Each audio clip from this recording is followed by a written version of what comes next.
What if I were to suggest that you play a key role in the awakening world?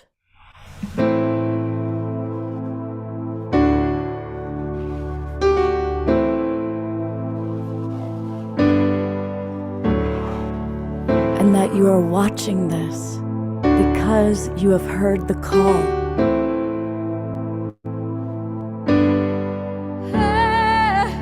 We can start right now by opening our hearts and minds.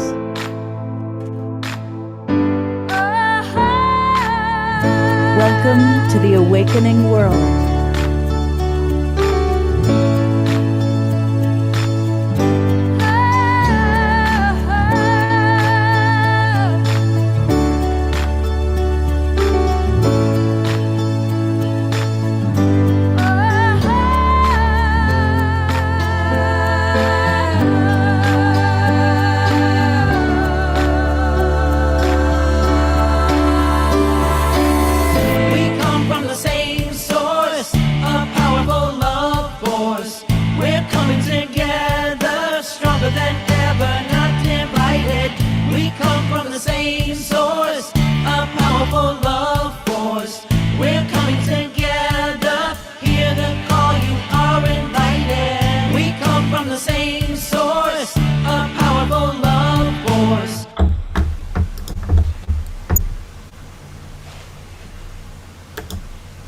Good evening, everybody. I'm Love Coach Scott Katamas, and welcome to a very special edition of The Awakening World. Tonight we are remembering Hiroshima, acknowledging what humanity is capable of in a hurtful way, but also looking at all the amazing things that humanity is doing to create peace in the world. And we have an amazing group of people joining us tonight. I'm very, very honored. And I want to start by welcoming our audience. I want to welcome all of you in our Zoom room. I see a lot of our familiar friends who are with us. And it's always fun if people put into the chat box where you are geographically, even if you do it every weekend. Thank you, Eleanor and Lynn and Leaf and all of our regulars who do it every show. It's just great to know where you're coming from. And I want to welcome everybody watching on our Facebook pages. Thank you to John and Summer Raymer, who through the Sign Network get us out to as many as 100 Facebook groups and pages. Also, a big hello to all of our friends watching on Unify. It's especially fun because our friends on Unify are from all over the world. So again, Unify friends, Facebook friends, let us know where you're coming from geographically. And know that this is a very participatory show. We're going to have a roundtable conversation towards the end. We're going to take questions, comments, and make it interactive. So for those of you that are watching on the YouTube channels or on Facebook, come on into the Zoom room with us. It's easy. Just go to globalpeacetribe.com, just like what's behind me, globalpeacetribe.com, and register. And once you register, you're going to get the links to all of the Awakening World shows. And we do 3 a week, Friday night, Saturday night, and Sunday morning. All bringing people like you and me tonight, remarkable luminaries who are helping us to be inspired, to be informed, and to take the action that we need to create peace in the world. So welcome, everybody. I want to take a moment to just briefly introduce who we've got with us tonight, because we've got a wonderful group of people. And you'll get longer introductions for each of them a little bit later on in the show. But my co-host, she's been on the show before, but making her co-hosting appearance, it's Fumi. Fumi from Peace Polls and the executive director of the Peace Poll Project here in North America. We love Fumi. It's great to have you with us. Thank you, Scott. Thank you so much for calling us all together, your global peace tribe here from around the world, to really listen into this important issue of nuclear disarmament. And you opened up a beautiful song that says, "Be informed, be inspired, awaken." And that is what we are here to do, to inspire, inform, and awaken you to this very critical topic we're going to discuss together. So thank you. I'll try to do my best job to be your co-host, Scott. You're going to be fantastic. And you can start off by introducing Bishop Swing. Tell us a little bit about this wonderful gentleman. I would love to. Hello, Bishop Swing. Welcome. Good And evening. thank you for jumping in. I know that this is a big day for you. It's August 6th, and you have declared this day as Nuclear Prayer Day. And so many people around the world have mobilized and have created this big tsunami of love and light to go out to the world, to raise our voices for a world free of nuclear weapons. So we're so honored to have you, Bishop Swing, founder of United Religions Initiative. And so please speak to us about your passion and especially about today, Nuclear Prayer Day. Right. Thank you so much. One of the phrases that's used again and again is about a nuclear war. Nobody can win it, therefore it should never be fought. And that's perfect. But go one step farther. Why should it never be fought? And that's because we've created weapons that go beyond us. It's not a matter of Pakistan versus India or America versus Russia. It's bigger than that. What's the final confrontation when it comes to nuclear weapons? And that the enemy is Earth. We know that when we let them go, the last great gift is this planet with just enough oxygen, just the right temperature, just the right amount of water for a little bit of time or a lot of time, could be wiped off. People, and I included, are very excited about the James Webb Space Telescope that allows us to see back toward the Big Bang, the creation of the stars and planets, and we're getting closer that way. And then we're also looking the other way. And we on Earth are wondering, gee, I wonder if there are any other planets with people, with human beings. But wait a minute. Maybe some people are looking at us as a planet, not as it is tonight or today or whatever time it is. But the light that comes from our planet right now, maybe somebody picks it up in 3 or 4 billion years from now. And they'll be looking at us and saying, gee, I wonder if there's ever been life on that planet.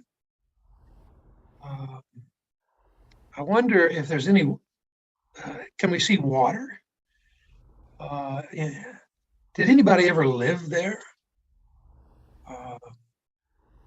It's the trouble with nuclear weapons is that the enemy is not a country, the enemy is Earth.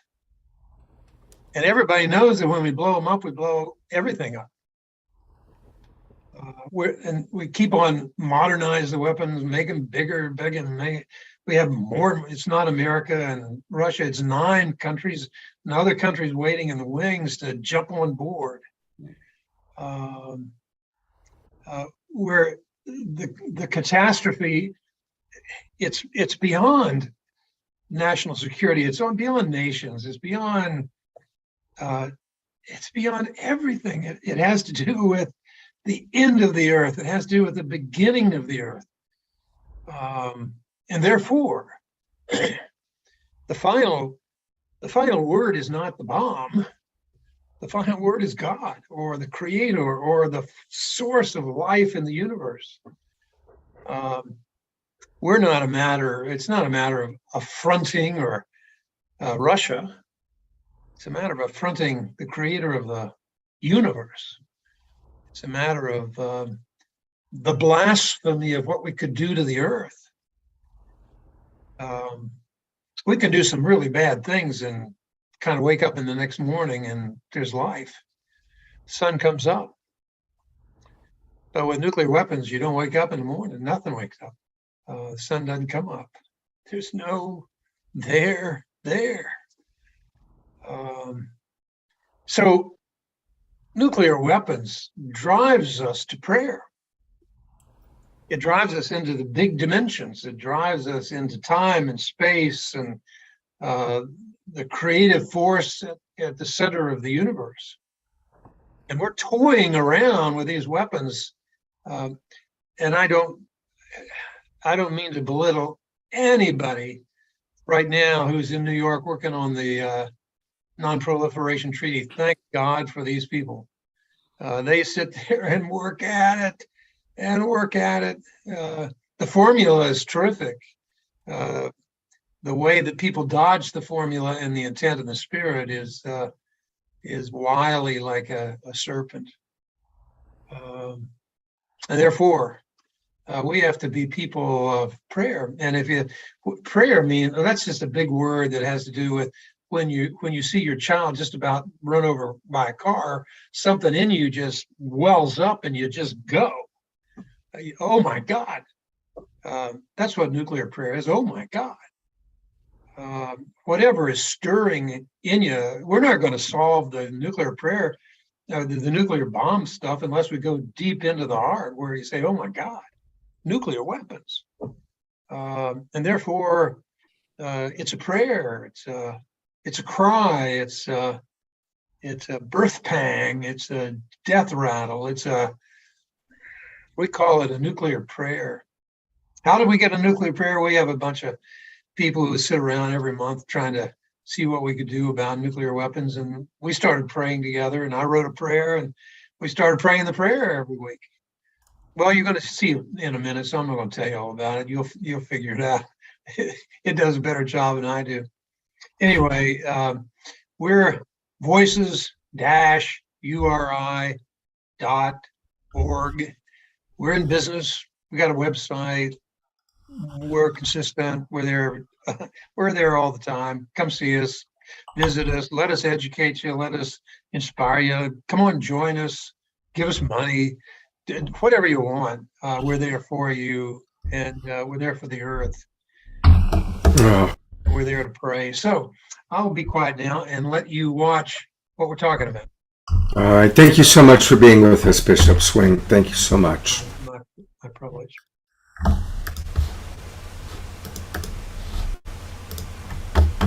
Each month, I have the great privilege of hosting a small group of diplomats, scientists, lawyers, religious leaders, and all of them are deeply involved in international nuclear weapons negotiations.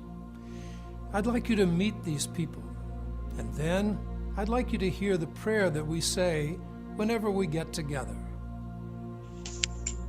I am Bill Perry. I'm a professor emeritus in the engineering school at Stanford University. I was the 19th Secretary of Defense of the United States, and before that, the Director of Defense Research and Engineering. My experiences through the years with nuclear weapons have made an indelible impression on me and convinced me that these immensely powerful weapons threaten no less than our own civilization. This has led me to make the primary task of my life working to ensure that they will never, ever be used again. My name is Sidney Drell. I am a scientist, a physicist. Beyond my academic teaching and research career, I have spent many years as an advisor to the United States government on technical national security issues and nuclear weapons in particular. I recognize their almost unimaginable destructive potential and their capacity for destroying the human race. This is a capacity far beyond what we were created to acquire, and therefore I believe and work to get rid of these weapons as soon as practical before they destroy humanity.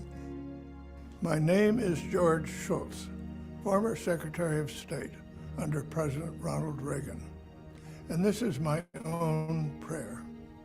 Dear God, please bring common sense and divine guidance to our work on the problems that nuclear weapons pose to our world. Man has invented a means to destroy us all. We must eliminate these weapons in order to preserve a sane and peaceful world. We pray for your help as we work toward this goal. I am Ambassador James Goodby, and the bombings at Hiroshima and Nagasaki have shaped my soul and my professional life, from my participation in the Nuclear Test Ban Treaty to my present efforts at seeking to dismantle, jointly with the Russians, the nuclear weapons legacy of the Cold War. President Kennedy said, "Here on Earth, God's work must truly be our own." I think that God's work is to rid the world of the present nuclear threat. I am Monica Willard. The issue of eliminating nuclear weapons has shaped my life as a peace activist and as the representative of the United Religions Initiative to the United Nations. Knowing that nuclear weapons can be used by choice or accident, and that they have the capacity to destroy our planet and everything we love, calls me to action. A world without nuclear weapons is protection. For the love of our children, grandchildren, and future generations, for the beauty of the natural world, for a safer future, I offer this prayer. I'm Jonathan Granoff. As a young man interning for a congressman, I met then Senator Robert Kennedy.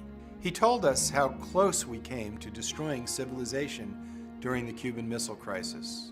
He told us that eliminating nuclear weapons before they eliminate us is the practical and moral litmus test of our time. For many decades since, I've worked as an activist, an international lawyer, and a human being to rid the world of this threat. We need each other to do this, and we need God's grace. I am Ambassador Thomas Graham, first with the Soviet Union, and later with countries all over the world. I have participated in arms limitation policy development and negotiations on behalf of the United States of America. Always, the overarching objective has been to control and eventually eliminate all nuclear weapons. And although much has been achieved in the past 70 years, the sword of mass destruction still hangs precariously over our heads. As long as there is breath in my lungs and urgency in my heart, I intend to do all in my power to banish these ungodly weapons from the face of the earth. The beginning and the end are in your hands, O Creator of the universe. And in our hands you have placed the fate of this planet. We who are tested by having both creative and destructive power in our free will Turn to you in sober fear and in intoxicating hope. We ask for your guidance, and we wish to share in your imagination as we deliberate about nuclear force.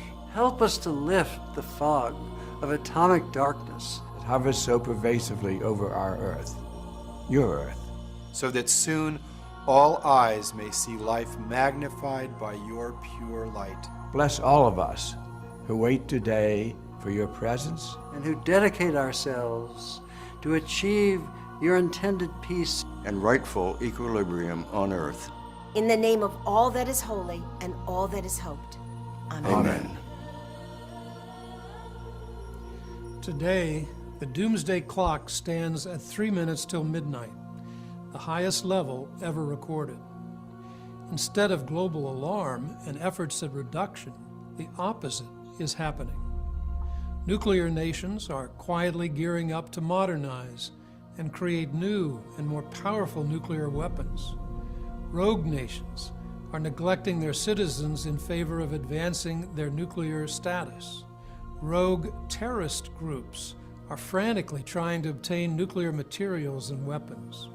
Nuclear weapons are built to be used sooner or later. But rather than stepping back from the brink, the world is dashing to plunge over the cliff. In this moment of nuclear madness, what can we do? The nuclear experts whom I know pray. They live into the direction that their prayers take them. They become advocates, and they join with others to build a global voice of nuclear abolition. We invite you to do the same. Our little group is called Voices for a World Free of Nuclear Weapons, and we are part of the United Religions Initiative. If we can help you find your voice, feel free to reach out to us at uri.org. In case you think that your moral, spiritual voice is in the minority, please know every major religious group in the world has called for the abolition of nuclear weapons. Follow the prayer that is in your soul. Raise your voice. Save the world.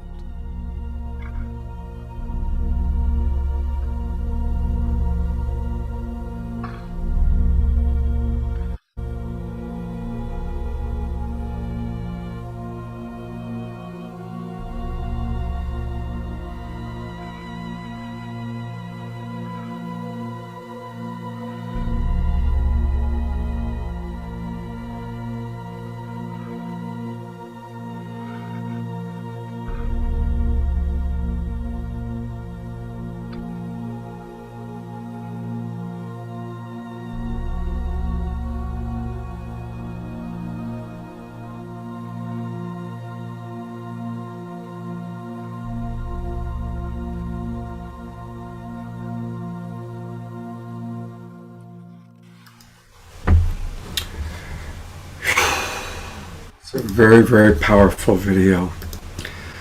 I noticed one of the people in the chat box said, "This is scaring me." And we want to find that balance tonight because it is terrifying. It is terrifying.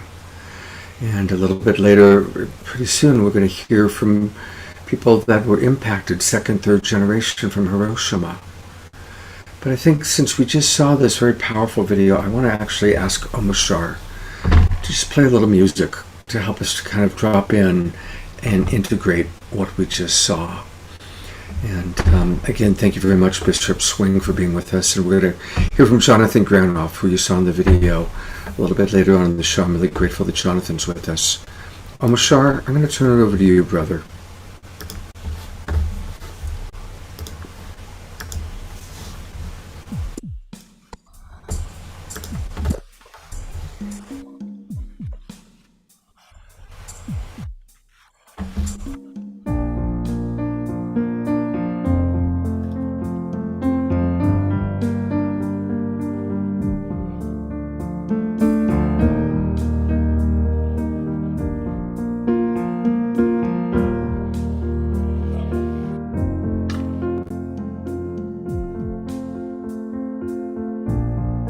Hope springs eternal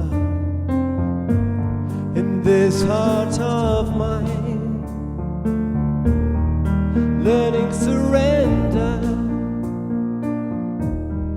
learning to fly, and knowing you're with me, my invisible friend, loving me onwards,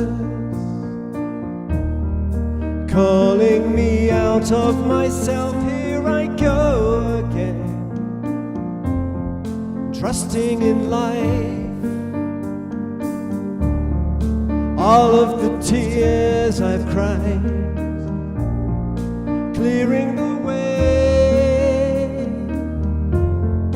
All that's been said and done is turning to dust. And now that I'm here again, I will sing praises to the maker of my life.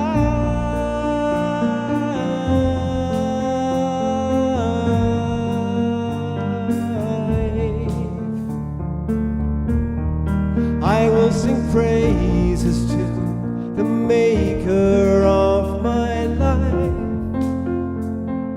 Why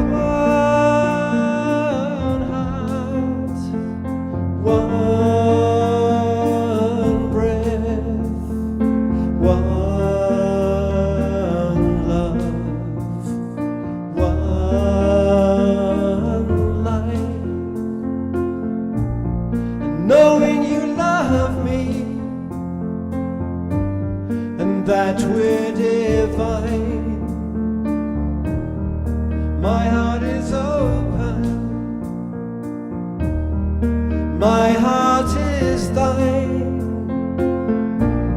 I give my life to you,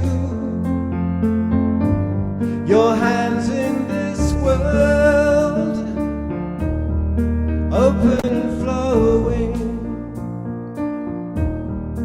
calling me out of myself. Here I go again, trusting in life. All of the tears I've cried, clearing the way. All that's been said and done is turning to dust. And now that I'm here again, I will sing praises to the Maker of my life.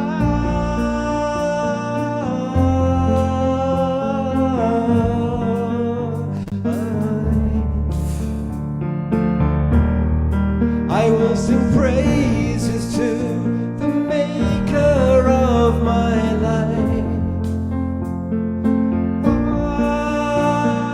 One heart, one breath, one love, one life.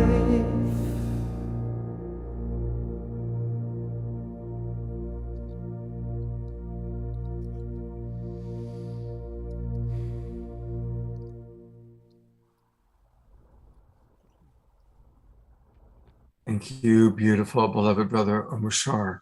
And it's good to see so many of our beloved members of the Global Peace Tribe. I've got it on gallery view for a minute here. I love all these beautiful faces, all these beautiful beings.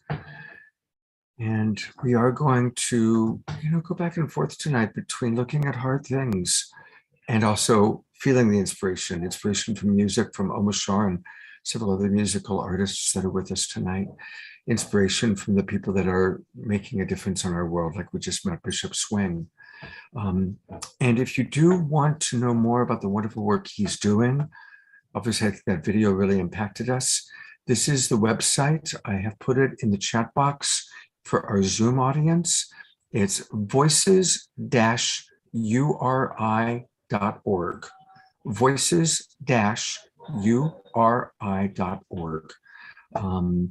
And that's where you can see the founders, including Jonathan Granoff, who's with us tonight, and of course, Bishop Swing, who we just heard from.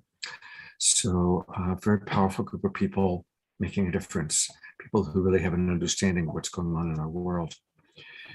I'm going to turn it back over to my co-host, Fumi.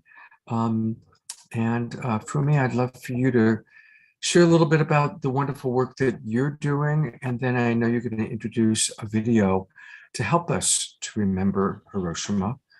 But again, if anybody doesn't know Fumi, she's the executive director of the May Peace Prevail on Earth organization. Originally based in Japan, she was instrumental in introducing the peace movement to the world in the early 1980s. She initiated the Peace Pole Project in the United States, opened up the society headquarters in New York, and she serves as a U.S. representative of the Mount Fuji Sanctuary and Goi Peace Foundation in Japan. And she's somebody that anybody who knows Fumi, we all love her. She's a very, very special soul. And thank you, Fumi, for being with us. Thank you for welcoming me, Scott. And when August comes around, I get quite emotional and I might get emotional right now talking about it, because I remember my grandmother, my Japanese grandmother, talking to me about World War II and how she survived all the bombings that happened in Tokyo, which was quite intense. And she was not in Hiroshima, but she is also, I consider her a survivor. And, my father being American, I always questioned, why did my father's country bomb my mother's country? And that was a question that just always I was confronted with, and it troubled me greatly as a child. So I made a promise that when I grew up, I would become a bridge between East and West, especially between US and Japan, and that, to really serve this mission of world peace. So I got very fortunate. When I was 21, I saw a sticker that said, "May peace prevail on earth." And when I found out that this movement started in Japan, I had an instant knowing of what my mission would be for the rest of my life. And I think all of you here have similar stories of why you are so passionate about the work you do. And especially all of us here on Hiroshima Day, what this means to us and what we have to do together, united, in our efforts to create a world without nuclear weapons. And I know we're going to hear from many of you, and I look forward to that. I'd like to introduce you to a friend of mine, Toshko Tanaka, who is a first generation Hiroshima atomic bomb survivor. And this is a short video of her experience. And I think it's time to bring her in and listen to, her story and really take this deep into our heart and be inspired by this to continue our work for a nuclear-free world. And toward the end, you will see some artwork. Those are she's an artist. So you will see her enamel glass artwork in the end. I thought it would be really nice to see her artwork in this video. So thank you, Scott. Let's watch and listen to Toshko. Hello, my name is Toshko Tanaka. I survived atomic bombing in Hiroshima on August 6th, 1945, when I was 6 years old and on my way to school at 8:15 a.m. Somebody shouted, "B-29, the enemy bomber!" I looked up and saw a tremendous flash. I was burned and exposed to radiation. The pain was incredible. I cried my way home, but our house was ruined. My mother could not recognize me. My hair was burned. I was covered in ash. My clothes were destroyed. Many doctors were dead. There were no hospitals left. Whether we lived or died was entirely up to one's physical vigor and luck. I remember going into the house and seeing through our largely damaged roof a small patch of blue sky. Although in pain, I thought it was so beautiful. That blue sky stayed with me. It had given me the will to live even until today. It took only 1 second for a single bomb to destroy the city of Hiroshima and 140,000 lives. All my classmates were killed. My young aunt left home that morning and never came back. Every image of that terrible day remains. My generation will be the last to tell you about this event as direct witnesses. I started to suffer from symptoms of radiation when I was 12.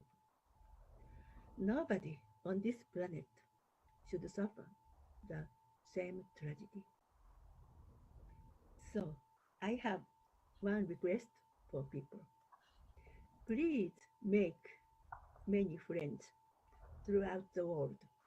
If we have close friends from around the world, we will think twice before starting wars that seek personal prosperity and supremacy. Nuclear weapons will lead the Earth to destruction. They are inhumane and should never have been allowed on Earth. There are many people working tirelessly for a nuclear-free world. For instance, ICAN is a global campaign to promote abolishment of nuclear weapons. For decades, I wished with all my heart that the United Nations would make a treaty banning nuclear weapons. On July 7, 2017, the world took the essential step it needed towards peace. My goal now is to unite people around the world behind this treaty. Together, we can pressure Japan and the UN Security Council to take future steps toward peace with us. I know one day we will live in a nuclear-free world, and a beautiful blue sky will continue to shine above the heads of our future generation. Thank you for your kind attention. It's a beautiful video. I'm sorry that the audio was so low, everybody. But hopefully you got the feeling and the energy, read the words. Just a heads up to Tammy and to Tez. I think it would be really nice for us to drop into a meditation now, because we've really been impacted by these two videos that we've seen. And so, and this is one of those shows where we're kind of following, we're having to be a little bit fluid because of the way things are flowing. And it's just one of those wonderful shows. But welcome, everybody. It's beautiful to have all of you with us.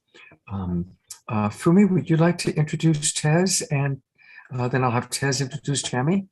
Oh, I would love to. Tez is my dear sister, so devoted and committed to her work for creating a peaceful world. She is executive director of Pathways to Peace, which our dear, dear sister, Avon Madison, was the founder of for many decades. But she has taken the torch and is carrying forward the vision of the founder, Avon, and also adding so much beautiful energy to this incredible work of Pathways to Peace. She just finished a program right before she came on, intergeneration dialogue for on Nuclear Prayer Day for Peace to Prevail on Earth. Thank you so much for all you do, Tez. And I think we're going to call upon Tammy also. Yes, I can do that. Oh, you will introduce Tammy? Yes, I'm happy to do that. Welcome, Tammy. So, Fumi, thank you. I just love you so much. I am just so grateful for you, all of who you are and what you do in our world. Yes, just so grateful. And so I will introduce Tammy in just a moment, and you'll hear more from Tammy later as well. But I'm honored and privileged to drop into a meditation in a moment, Scott. But first, let me say that what I draw from the video and from our beautiful survivor and her story is really how we can take a tragedy, the worst, most horrific tragedy, and turn that into a dedication for peace, as our Japanese brothers and sisters have done. And so I feel hope. I also want to say that I know that we are more powerful than we even imagine. And I don't mean the kind of power that's power over. I think you all know that it's about the power within and among that we can bring to bear on this really most critical issue, the elimination of nuclear weapons. And I know we can do it. I know we can do it. And I believe that our prayers, our meditations, our heartfelt intentions, they change our destiny. And because we were born to create and be in co-creation with everything that is, it's time now for us to take action and create that world free of fear, free of nuclear weapons, that world at peace. And we can do it. We have all we need right here. And as we bring our prayers, our meditations, our intention, and even every loving thought, then when we bring that into our world, it shifts the consciousness of the planet, and peace prevails on Earth. And so, again, Scott, thank you for asking me to do a meditation. And I'm going to briefly introduce Tammy, because I know she's going to have some time later in the program where she can talk about what she knows and the power of the harp to bring peace to our planet. But Tammy came to, I'm just going to tell the story I know, Tammy. So, and it's Tammy is Musical Reflections. That's her organization. And she has written a book about that she can tell you more about. She has brought herself, her voice, and her talent to Pathways to Peace about 18 months ago, even though we both agree we've known each other forever. And so when in bringing in her hopes, dreams, and her talent to the table, Tammy has really enhanced and enriched all the work of Pathways to Peace. And one of the things we love to do together is to have her play while I drop into a meditation. We know that it enhances the experience and the effectiveness of the meditation. So I'm going to ask Tammy to begin playing.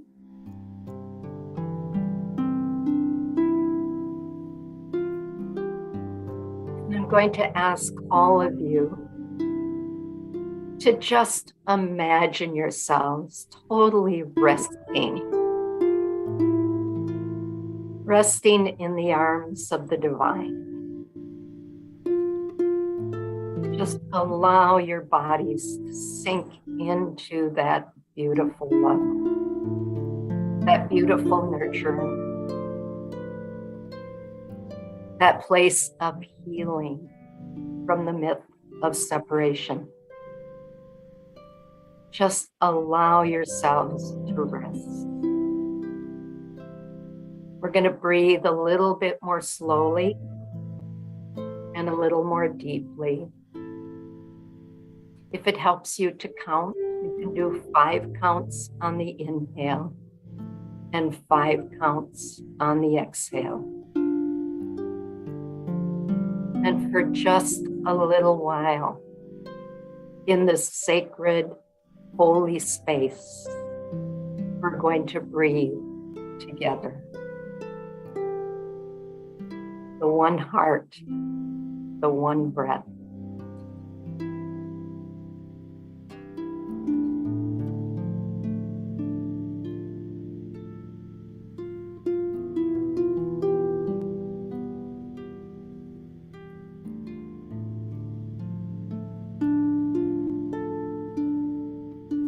And when you feel comfortable, I would like you to focus on the center of your chest, the seat of the heart.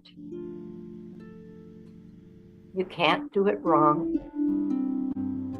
Just bring your attention to that middle of your chest and allow your breath to come in and out through that heart space. Just relax into it.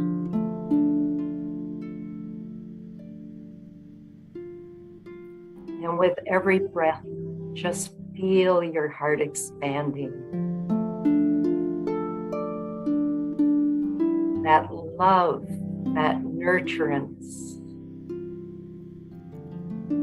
that unity, that beauty that is who you are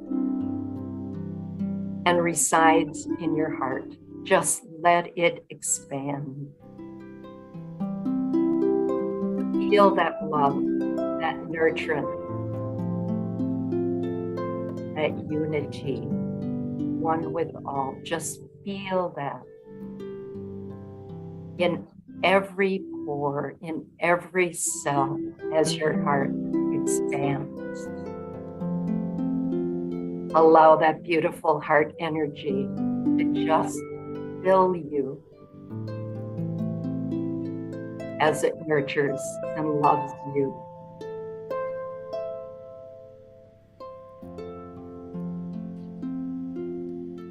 See it and feel it. Rest in it. Allow it.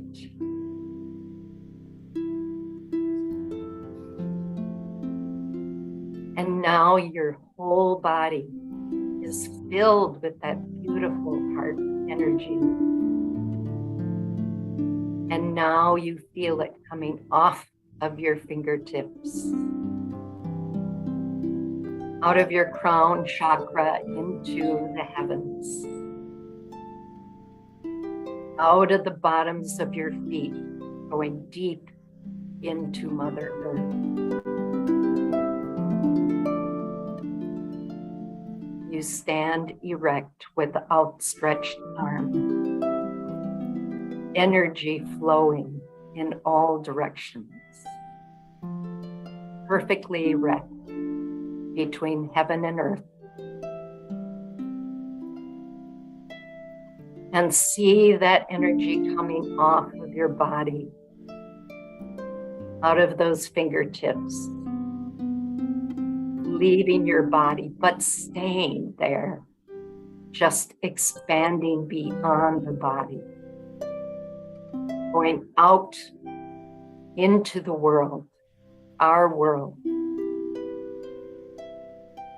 and see that everything that is being touched experiences that love, that light, and that healing.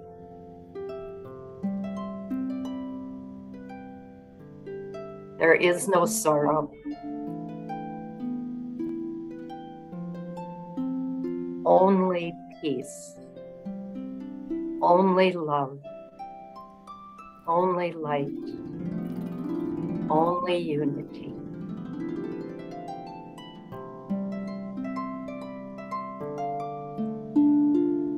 Feel the power of your love as it nurtures and touches everything, instantly transforming it.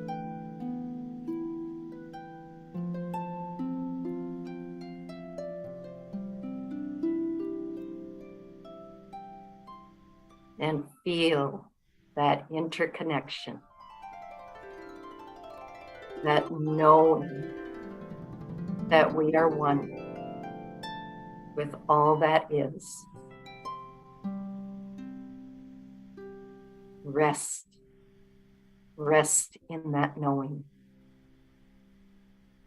Rest in that feeling.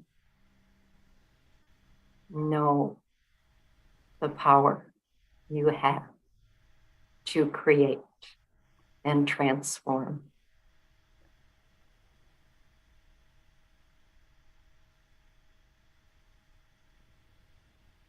And when you're ready, you can bring all that loving energy back into this holy space,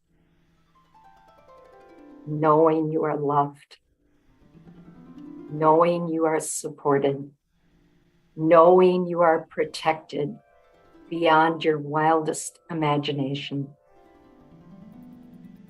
knowing you are peace.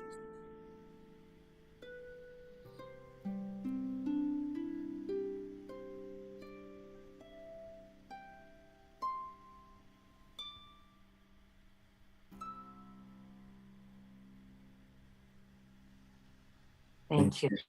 so much, Tez. Thank you, Tammy. It's beautiful. Tammy's going to play a little music for us a little later on in the show. And then both Tammy and Tez will be participating in a roundtable conversation we're going to have in a little while. But I do want to, she mentioned Pathways to Peace. And some of you know all about Avon Madison. She was on my Saturday Night Alive show last year. And 2 weeks later, she passed away. And she's already, I think, achieved saint status in our Global Peace Tribe, World Unity Week, global family here. She's very special. And Pathways to Peace is a powerful, wonderful organization. Thank you, Tez, for carrying on. And again, everybody, I really want to encourage you to go to pathwaystopeace.org, pathwaystopeace.org. Thank you, Scott. We're now going to hear from Jonathan Granoff. And you saw him in the show, in the video, I should say. And I'm going to take a moment to introduce him. And Fumi, is there anything you'd like to add about, I'll let you lead. Is there anything you'd like to say about Jonathan first? Well, I have known of Jonathan. Jonathan, if you remember, we met in Arosa, I believe, and we were together in Kazakhstan. Was it Kazakhstan at the beautiful peace event? And I've known your work for so long. And what I know about you is that you are a spiritual initiate. You are a deeply spiritual man, yet you are also involved and engaged in the world of diplomacy. You're an international lawyer, an international activist. So you bring your spiritual energy, quality, passion into a world where it's so needed, especially now. So, I love that about you, Jonathan. And so we're really happy to have you because you've been such a spokesperson for the abolition of nuclear weapons, and you have so much to share and educate us on. So thank you, Jonathan, for being with us. Welcome. And I'll say just a few words about kind of his more background. Jonathan is the president of the Global Security Institute. He's an attorney, an author, an international advocate, emphasizing the legal and ethical dimensions of human development and security. His specific focus is on advancing the rule of law to address international security and the threats posed by nuclear weapons. And I really appreciate, Jonathan, how you balance kind of that level of intensity with your spirituality. And I loved how you shared the 99 names of God. There's several that I had never heard before. So I just want to acknowledge that beautiful balance of being in the world and also being, clearly a bodhisattva. So thank you for being with us.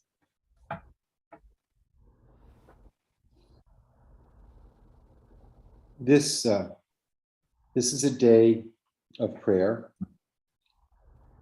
We will have to have another day of action. And action has to be based on understanding and strategy and knowledge of the world. But morally informed policies that are not practical will dissolve into mere sentiment. And policies that are allegedly practical without moral coherence are dangerous. So it's where the practical and the moral come together is where we have to meet. And we are the first generation in which the moral admonition of the wise to see the human family as one has become a practical necessity. The third lung that we share of the phytoplankton of the oceans, 50% of our oxygen, cannot be solved at the level of nation or religion or gender or race. It's a global lung. The climate doesn't have borders. Pandemics don't have borders. The financial system of the world doesn't have borders. This neighborhood that Jesus spoke of, to treat your neighbor as yourself, is a moral location today, and it is the whole world. And this is new. And it is a practical necessity now. And there is no hurdle as severe as the nuclear weapon that prevents us from having the cooperation necessary to take care of our planet home, to take care of our lungs, to take care of the water that we need. Because like nothing else that humans have created, it institutionalizes terror. Deterrence means terror. And people are afraid. If you're not afraid, you're not awake. Deterrence means with terror. That is what deterrence is about. And we are but moments away from accident, designer madness to ending this gift of life. Since 2000, when the nuclear weapon states pledged an unequivocal undertaking to eliminate all nuclear weapons, they pledged that at the meeting of the Nuclear Non-Proliferation Treaty. The world has spent in excess of $30 trillion on military expenditures. And the main pillar of those expenditures are nuclear weapons. As Joe Biden once said, don't show me your values, show me your budget. These devices of death, as my political mentor said, Alan Cranston, are unworthy of civilization.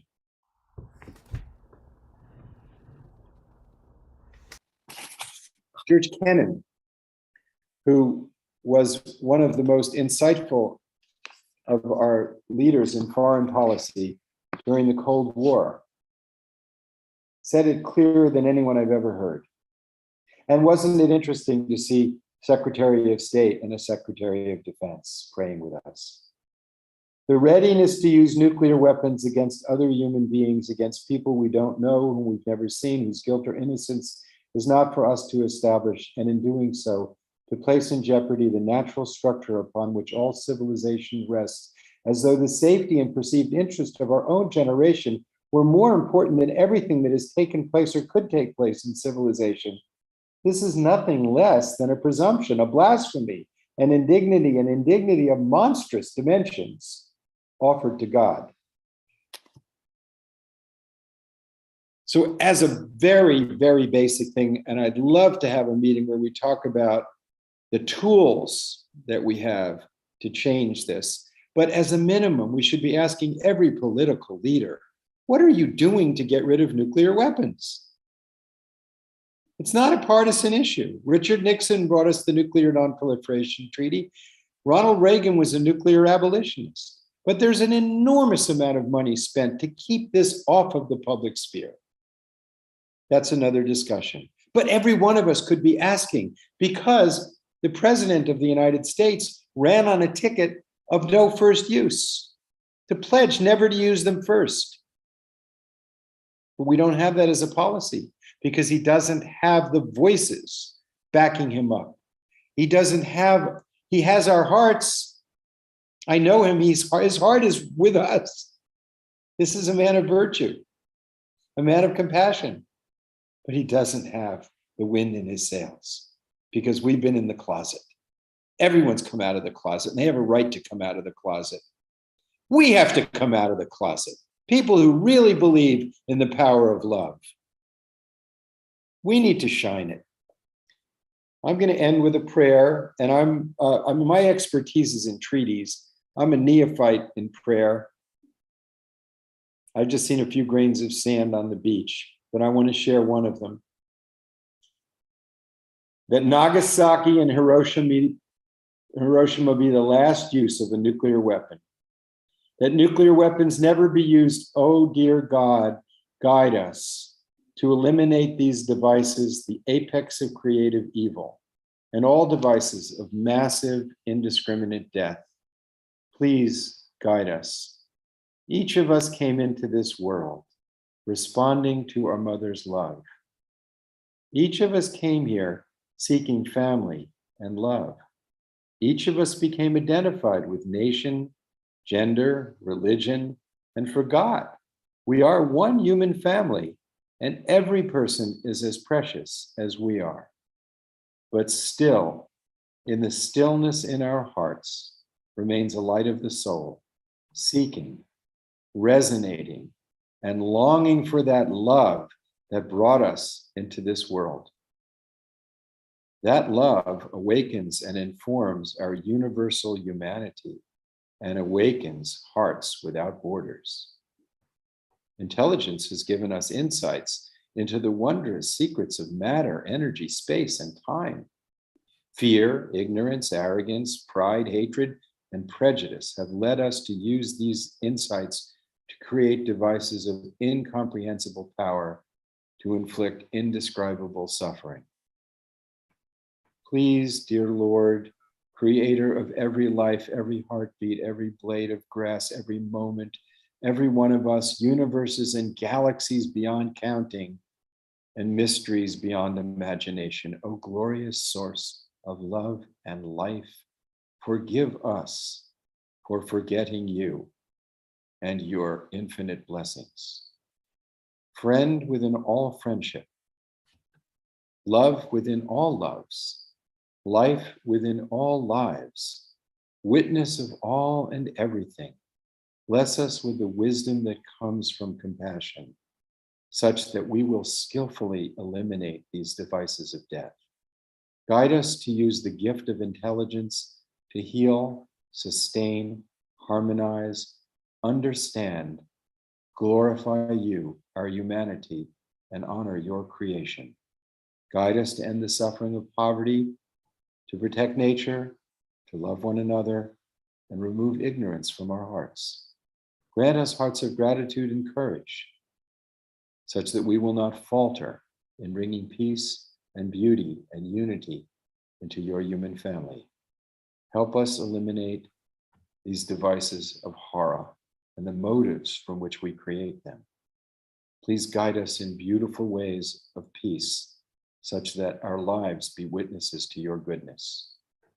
Guide us with kindness, love, and the gentle hand, that we might become fully human.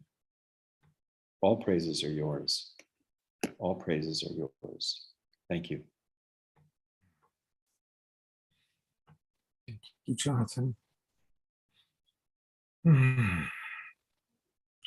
Jonathan, before you go, I would like for you to just share with us a little bit about the Global Security Institute. This is Jonathan's organization that he's working with, gsinstitute.org. gsinstitute.org. Sure, sure, I'd be glad to. Yeah, tell us, how can we work? It was started at a meeting in San Francisco in the room where the UN Charter was signed.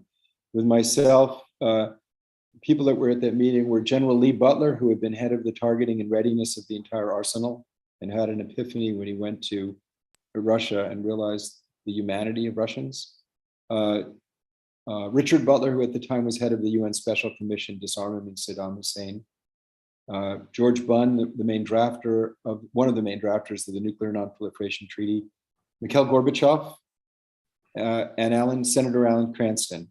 So President Gorbachev is now on our board of advisors, as is Jane Goodall and Oscar Arias and Rigoberto Menchu-Tum and people like that. And so it was started because we realized there wasn't a sort of professional organization focused on the tools of diplomacy and the rule of law and the abolition of nuclear weapons. Why? Because that's not exciting. You know, it's not the same as, I'm on Jane Goodall's board, and it's exciting to save chimpanzees, children, and forests. It's fulfilling. It's fulfilling to be in Pachamama and save the planet, save the living forests. The nuclear weapons, the tools that you do that are legal instruments, treaties, and things like that. And the issue is not the issue. The issue demands a sense of purity, that you can't see the results so quickly. So we felt we needed to create such an organization. So Senator Cranston passed away, and actually Senator Biden and Senator Kerry came to the board and said, "Don't fold this." So I folded my law practice, And since that time, I've devoted myself to being a lawyer for future generations, focusing on the tools that we have. So we have a program called Parliamentarians for Nuclear Nonproliferation and Disarmament, which is about 700 parliamentarians in about 80 countries. It's nonpartisan. Ed Markey is one of our co-presidents in the United States. The Nonpartisan Security Group, two of the members of that were in the prayer, Ambassadors Goodby and Graham. And so our focus is on trying to utilize the tools of law and diplomacy. But as Bishop Swing has reminded me very powerfully, the secret sauce is the power of spirit.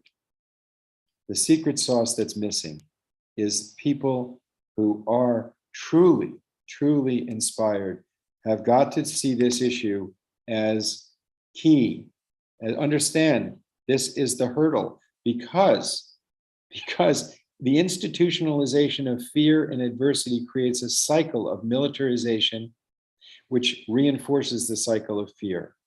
Of course, the first step of disarmament is our own hearts. And as our hearts disarm, the paradox is, as our hearts disarm, our fear diminishes, our courage expands, because courage that rests in spirit is infinite, because you know that you are forever.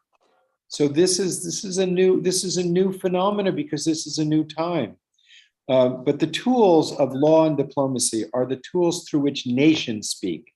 So I am personally deeply engaged now in trying to change the paradigm from military nationalism to human security. And I'm doing that with an organization called the World Academy of Arts and Science, which was started by Bertrand Russell, Albert Einstein, Oppenheimer, to try and change that paradigm. And part of that change is the elimination of nuclear weapons. But we have to move to a human security paradigm. And that's what our unity is about. Beautiful. Just a reminder for everybody to keep themselves muted because we're hearing somebody's noise. I thought you were telling me to stop. Let me just finish about human security. No, Jonathan, that wasn't me. So please continue. Oh, but now you're muted. In the 17th century, when people in Central Europe were slaughtering each other over whose definition of Jesus' love was superior, a bunch of wonks, like the people in the Global Security Institute, got together in a place called Westphalia and wrote a bunch of paper that said, we're going to make nation states. We'll make Protestant nations and Catholic nations, and they'll stop killing each other. That's the origin of the modern state. So we created states in order to express our values and serve for peace. Now we have needs that transcend the capacity of the nation state to address. Pandemics don't carry passports, neither does the climate. So we need to have a framework that says nation states can only serve their people with a global cooperative system. And that's true. And I've lectured all over, I've been lectured at China and Russia. People do understand this. They do understand this everywhere. It is an awakening. It is an awakening. You don't see it in the newspapers, but we know it in our hearts, because this is the time in which the moral imperative found in the Upanishads over the parliament in Delhi, the world is one family. This truth has now become necessary, and human security is its expression. So you'll be hearing a lot of that. There's an effort to mainstream this concept in the way 40 years ago, when we talked about development, there was no adjective of sustainable. Now that's mainstream. Development used to be just expanded GDP, global, just pure economics without sustainability. Security has been too much defined by military. It now needs to be defined by human.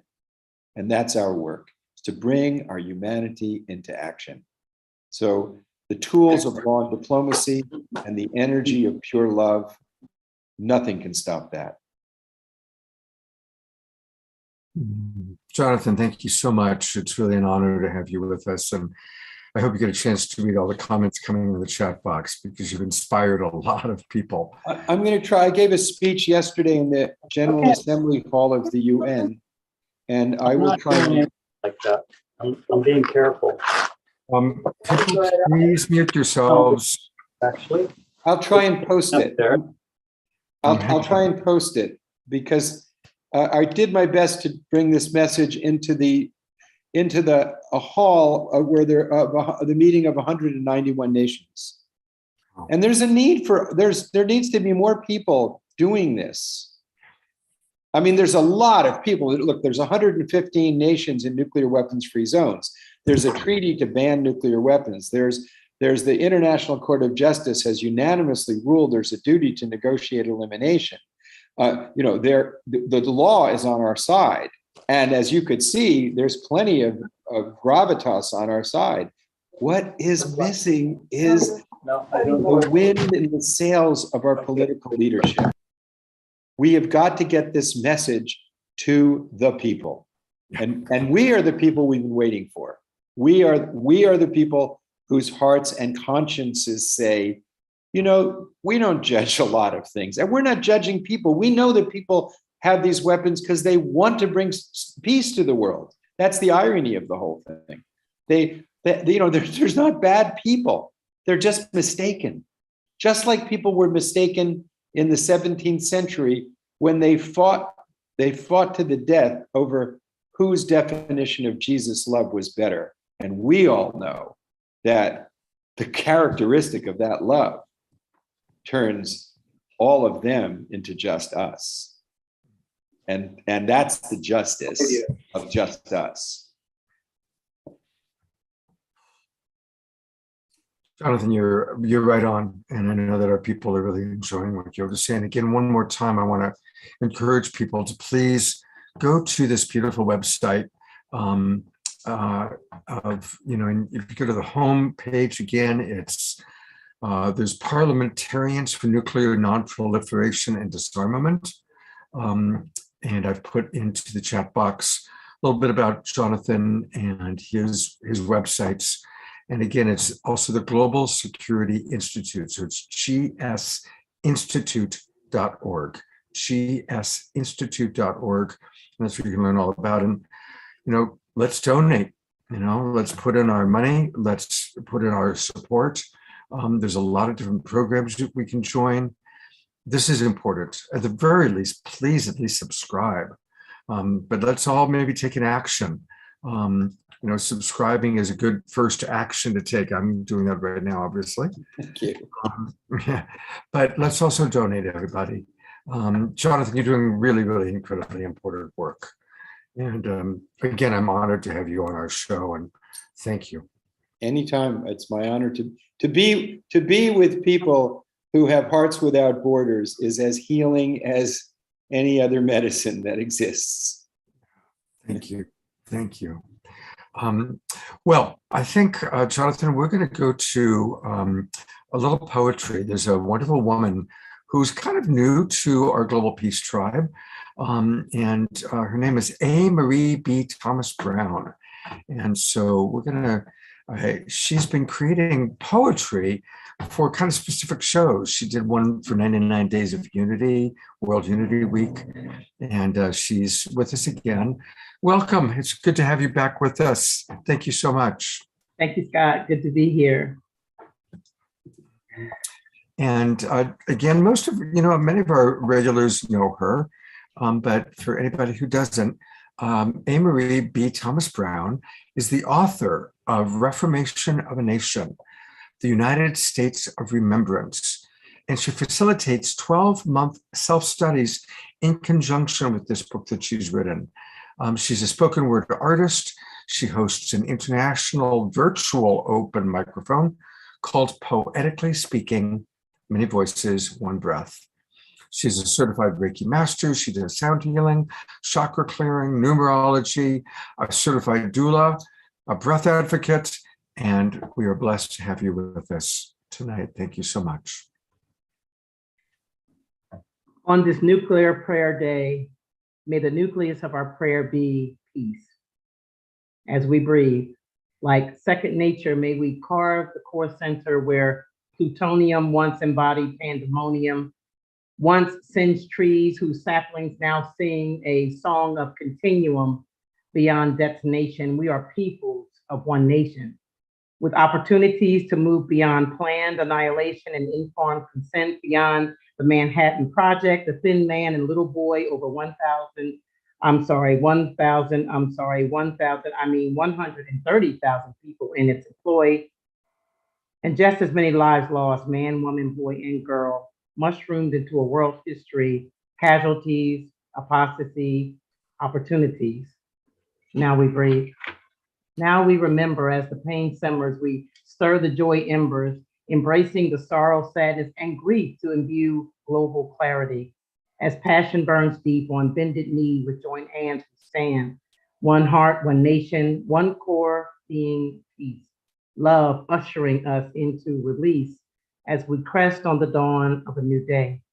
In the midst of fear, we find courage to hope in God, source creator. Love never dies.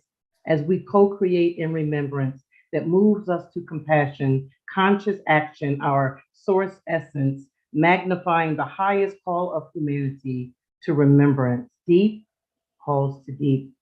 On the inhale and the exhale, we breathe. Hiroshima, Nagasaki. In the soliloquy of histories, may we see the opportunity to engage and bridge peace in our hearts, in our minds, a global rewind, reminding of the call to restore posture that lends itself to life preservation in all its forms. Hiroshima and Nagasaki reborn from the atoms of regeneration, oxygenated hibernation awakened. The surviving trees, the elemental progenitors of peace that our eyes now see. Transmuting history, this day we give, our daily bread forgive, O light, love, and unity. Our hearts cry eternally, let there be, and so we breathe. Educating our hearts to hope in prosperity, in meditation, embracing the lessons of the past, declaring free at last as we bridge the gap to our destiny, our ancestors, our children, here now, having been ready to lead with our hearts energetically, spiritually, heart-centered, unity-driven, and we breathe, creating pathways to heal the womb, to see the transition awakening to what is now in position amidst this global peace mission through every heart and hand mending, lest we forget the healing balm that we all embody. We are who we have been waiting for. All is not lost. We are still here. Cultivate sustainable passion. We are called to action. Raise the vibration through peace as we breathe. And may we remember that this is not done, that we are yet one, that this is our work to do, and we will.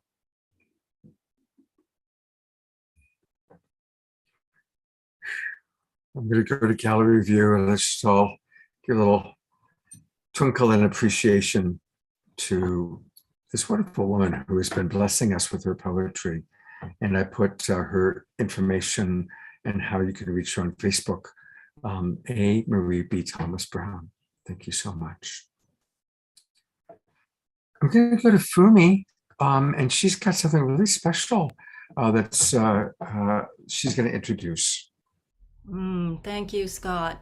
Yes, we have 3 guests from Hiroshima with us now, and they would love to offer a special prayer and mudra on this nuclear prayer day. So, Scott, there's 3 of our friends. And before they begin, I'd like to say that May Peace Prevail on Earth was authored in Japan by Masahisa Goi after the bombings of Hiroshima and Nagasaki. And he asked the people of Japan to send an important message of peace out to the world from the country that has suffered the atomic bomb. And that was a mission of Japan, to send this big message of peace out to the world. So since then, this message has become an international message of peace, with so many people planting peace bowls and embracing this message. But I see it also, every peace bowl standing out there, and Scott, I know you have one too, but every peace bowl is a visual for peace and also a voice for a world free of nuclear weapons. So we're so honored to have, Mr. Tominaga and Keiko, and where is Otani?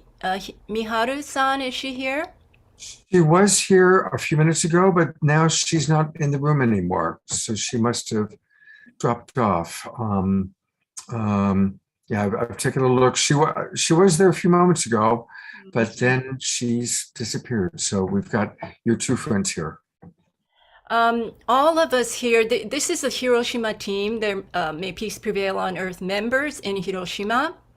And for the past 30 years, they have been organizing the annual Hiroshima Day memorial from in front of the atomic bomb dome. And just yesterday was August 6th in Japan, and they organized a beautiful, beautiful presentation. And the highlight was the ringing of the peace bell at exactly the moment the atomic bomb fell on the city. It was just moving, with, hundreds of people joining us at that moment to send a big, big message of peace out to the world, for a world free of nuclear weapons, for peace to prevail on Earth, and also to embrace the oneness of humanity. So congratulations to both of you for a beautiful event. And here is Miharu-san, Scott. There she is. So beautiful. So I'm going to pass it on to these beautiful peacemakers from Hiroshima. And let's just take in all of their prayers and their beautiful energy. So I pass it on to Keiko Nakamichi. Thank you. Hello, I'm Keiko Nakamichi. I'm here with friends from Hiroshima. It's a great honor and great pleasure to be here. So thank you for having us. Thank you so much. On this Hiroshima Memorial Day and the Nuclear Prayer Day, we would like to share our prayers for peace to prevail on Earth. We will say the prayer for world peace in Japanese and English, and then offer the Divine Spark Mudra for the awakening of humanity. So please join us if you wish. はい。世界人類が平和でありますように。May peace prevail on earth. はい。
Infinite gratitude. Thank you so much. Thank you. Thank you so much, Keiko and Mr. Tominaga and Miharu. So thank you for your prayer in movement, a moving prayer. and all of the work you do on the ground in Hiroshima to host the annual event, and for your work continuously for peace to prevail on Earth. Thank you so, so much. So much, everyone. Thank you. Thank you. I'm going to go to gallery view, and I just want to invite everybody to send their appreciation, their blessings to our brothers and sisters in Hiroshima, and recognizing how beautiful it is that we truly are the Global Peace Tribe. And on Unify, we have people from all over the world watching right now, Sweden and Australia and Canada and of course America. So we are the Global Peace Tribe longing for peace. Thank you. And thank you, brothers and sisters in Hiroshima. I'm going to turn it over to Tammy to play a little music. We'll get a chance to hear her speak a little bit more during the round table, but while you play, Tammy, I'd just love for us to integrate what we learned from Jonathan, what we just experienced with our friends from Hiroshima, and let's use this musical interlude as a moment to integrate all that's taking place tonight. And then it'll be Chief Phil Lane next. Wonderful. So it is an honor and a privilege to be with you all, whatever time of day it is for you. In 1987, I lived in Kyoto, Japan, and I had 6 host families. And on August 6th, the family that I lived with took me to the Hiroshima Museum. And that experience left a very deep, painful mark on my life. And it's one of the things that has really made me want to work for world peace in the world. And one of the things that I see as a balm for healing is music, of course. And the harp is a very, very powerful instrument, even though it's very gentle. It's very paradoxical in that the gentleness is also where the power resides, and it's also vibrational. So the song that I would like to share with you is called Peace Blessing.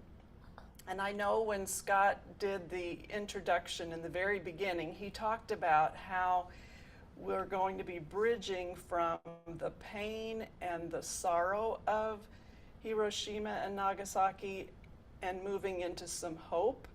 And I would hope that this song is one of those bridges to move us into some hope. Peace, blessing. And while I play this, I would invite you to sit comfortably and let the music touch you wherever you need to be touched.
Thank you so much, Tamara. That was absolutely beautiful.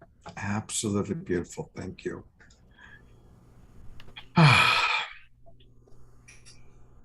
Phil Lane, are you with us? I'm looking through all of our people here for you. There you are.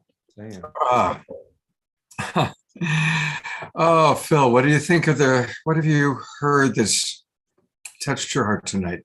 Well, it's all been touching my heart a long, long time.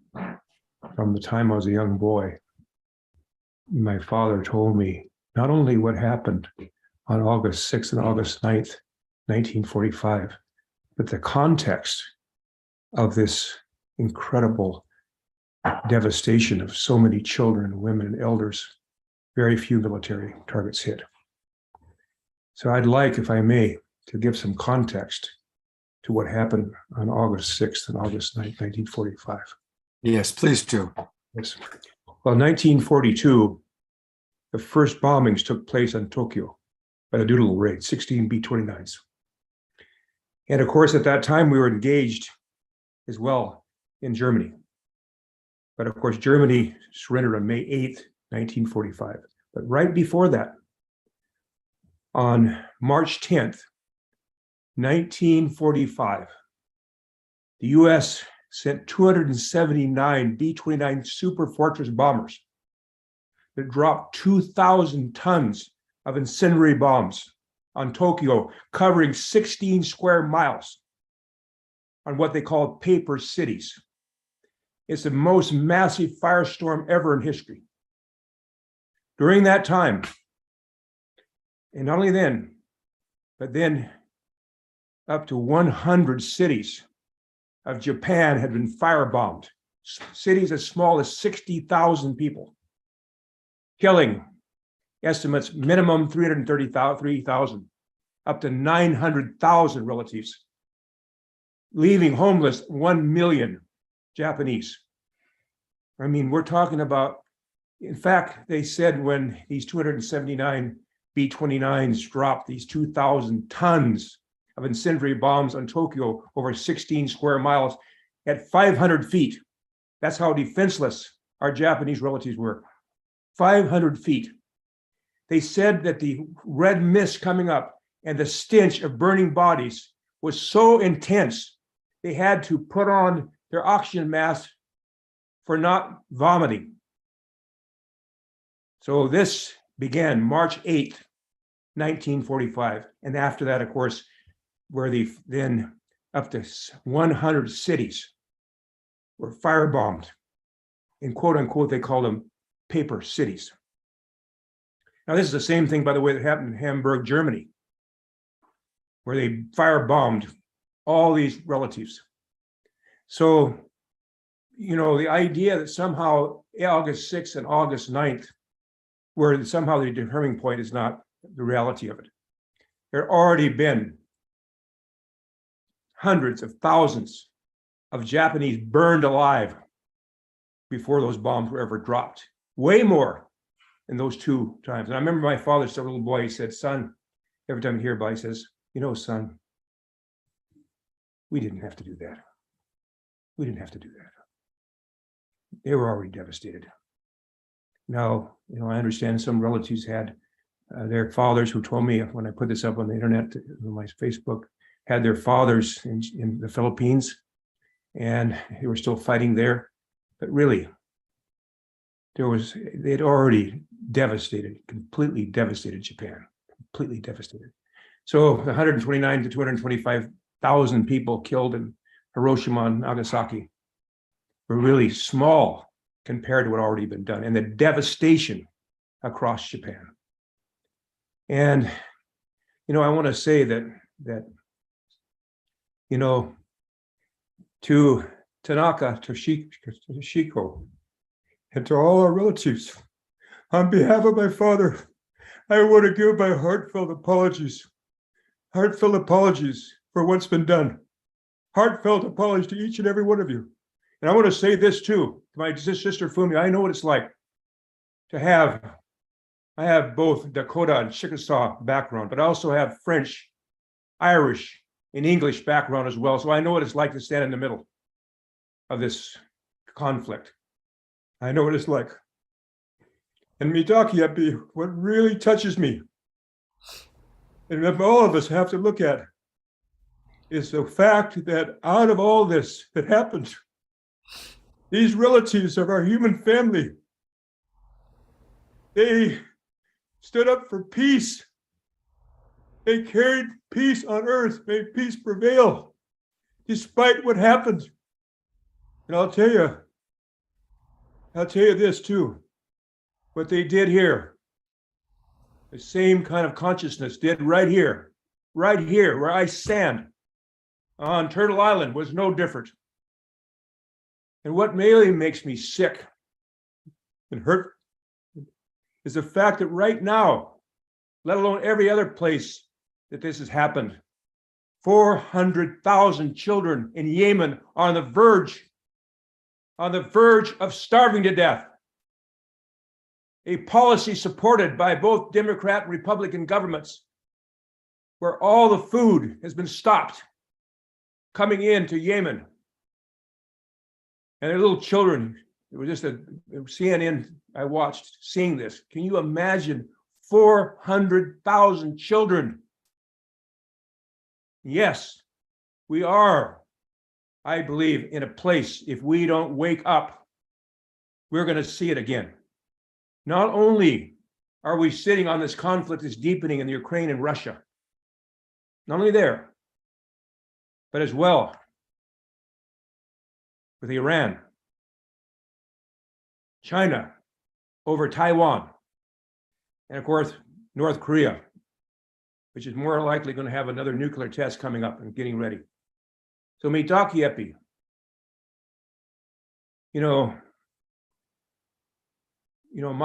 my heartfelt feeling, number one, is we have to understand, as all the beloved relatives have said, as Jonathan said, everybody said, we are one human family. In fact, we've always been one human family since this universe has been created, no matter what form we might have taken to this day. We've always had that dimension of ourselves that goes beyond time and space. Our soul has always been here, and we've been part of it. So that's number one. We are one human family. And the hurt of one is the hurt of all, including all of creation, especially our really animal relatives who hardly get mentioned, who hardly are ever mentioned, and we devastating them, killing them, raising our children. And I feel also, I want to express my heartfelt to all those veterans who were told they were going to defend our great democracy, or whoever they've been, and have come back devastated. Higher rates of suicide during COVID than ever before. And yet, then they have to fight and fight and fight to get some kind of compensation for what they believed they were doing to protect our families. And yet, when they come back here, they are treated like dirt. So I understand. I'm feeling pretty strong about this. I feel my father's presence here. I remember so many times. So again, my heartfelt apologies, not only here, but I remember I had the opportunity when President Eisenhower came to dedicate the McNary Dam. My father took me there and put it on his shoulders at that time. And he warned us about the military-industrial complex. Look at the trillions of dollars are being spent to destroy other human beings. So we better look inside our own souls right here, right here, right here in this Turtle Island. We better look right inside here. At the same time, our sacred prophecies, which I believe in with all my heart and soul, have told us. And this we have to hear and understand. On one hand, we can hear the death pangs of an old dying mother. On the other hand, if we listen closely, we can hear the birth cries of the new being born everywhere, all at once. So mitaki epi, my beloved relatives of our human family, it's time for us to join together with one heart and one mind and many bodies and stand up to unify and understand the spirituality of the oneness of our human family, to end war, and I believe to begin peace on earth by 2030. And this is not somebody else's agenda. This is the indigenous people and our prophecy agenda, that this is going to happen. And that's what I want to stick around and see happen. So I want to do two things to conclude. I want to say a prayer for unity, a short prayer, and I want to sing a song in honor of all those children and women, men, elders who have been devastated. And we hold a big responsibility right here, in what we've done. Look around the world, Afghanistan, on and on, on and on. I'll say this prayer for unity. I really pray with all my heart and soul, how much longer do we have to suffer as a human family before we wake up? Oh my God, unite the hearts of thy servants and reveal unto them thy great purpose. May they follow in thy commandments and abide in thy law. Help them, O God, in their endeavor and grant them strength to serve thee. O God, leave them not to themselves, but guide their steps to the light of knowledge and cheer their hearts by thy love. In this song from our White Buffalo Catholic, the foundation of our indigenous worldview as Dakota people, blesses and recognizes through our sacred pipe the sacredness of the mineral people, the water, the earth, all our plant relatives, including those in the ocean that are being killed, coral reefs, and all our animal relatives that are being destroyed, as well as the sacredness of all our human beings, that everything in this universe, everything here is sacred, as we are, each and every one of us. I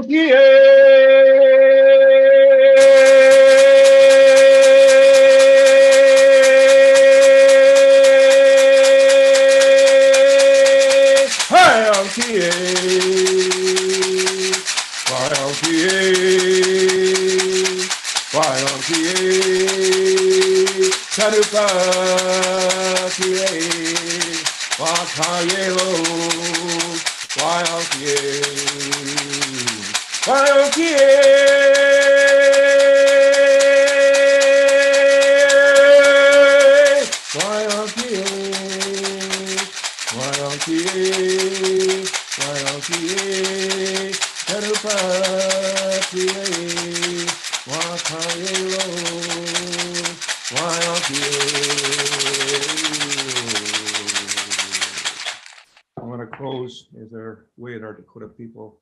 Shummano hemeado, Chinupasaba hemeado, Haulabi Chante Washte, which means my name is Shukmano and Chinupasapa, and I stand responsible fully, as each and every one of us are, before the Creator for my words and my action. Haulabi Chante Washte.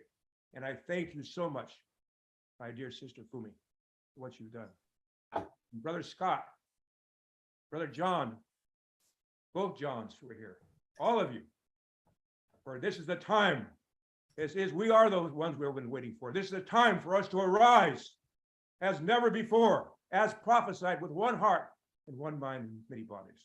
And as I want to change this from my dear relative, Toshko Crazy Horse said. He used to say that we run into battle. Hokahe, it's a good day to die. I'd say this. Hokahe, it's a good day to live. On behalf of our 7 generations yet to come, and on behalf of those 7 generations who are with us right now, closer than our closest vein, they're right here, including all those, by the way, that left us in Hiroshima, Nagasaki, and the fire bombings, and everything that's happened. There's no death, just a change of worlds. So Mitaki Api, thank you so much. Honor and pleasure to be with each and every one of you. Aum Shanti Washti.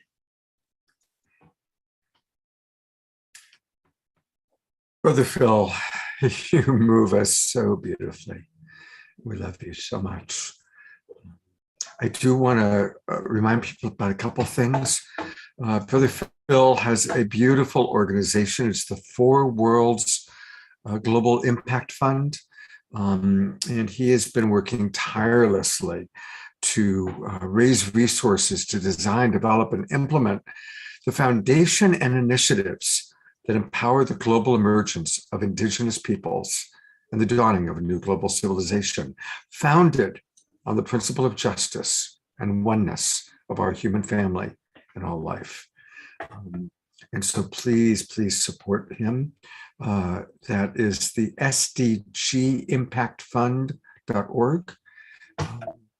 And that's how we support the 4 Worlds work that Phil is doing. And it's really easy. There's lots of ways that you can donate, even cryptocurrency. Also, I want to let people know that Phil is going to be with us again next Friday night on The Awakening World. And it's going to be a really special show. We're going to be talking about understanding epigenetics and what it really means to honor our 7 generations, both past and forward, understanding the true power of taking into consideration our celebration of the 7 generations of ancestors who have created this incredible world that we live in, that have given us the freedom that we have, that have given us the abundance that we have, and to pay it forward by now using that freedom, using all the blessings that we have to create the world that we all want, a world of peace. So Brother Phil is going to be with us next Friday night, along with my co-host Trish Wright, and a very special guest, Christamora Collins, who has been studying epigenetics. So that's next Friday night on The Awakening World. So I'm grateful we get a double dose of Brother Phil and your wisdom and your passion and your profound love for humanity. Thank you, my dear brothers, and all the relatives here. Mita, my beloved, how Shanti Washti. I am knowing that tonight was going to be pretty powerful and passionate. I've scheduled extra music, more music than usual, because it's always good to just, like, after hearing Brother Phil and hearing his passion and his tears, hearing Jonathan Granoff, hearing Fumi, hearing our friends from Hiroshima, it's good to have music to integrate. And so it's my pleasure to bring on Fanny and Vigari, 2 of our favorite ongoing musical performers who are coming to us from Canada. And thank you, Fanny and Vigari, for being with us. And go ahead and introduce what you're going to play first. Yes, of course, we are quite honored to be part of this, and quite moved and touched by Brother Phil and by everything that's gone on tonight. We're going to do a song called Sirens Dance, and basically it's a series of chants about listening to nature spirits and also listening to voices that come from within, voices that remind us that deep down, beneath all of the outer troubles of the world, deep down we are divine beings, and we need to remember that that we have this divinity within that's a basic part of who we are. And we need to honor that with our actions, with our words or deeds or actions. And through water we do. Through water is divine connected us to the earth and the sky. So go deep within and Sirens Dance.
Irresistible.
Let's go to gallery view for a moment to just give them some twinkles and lots of love. We love Fanny and Vigari.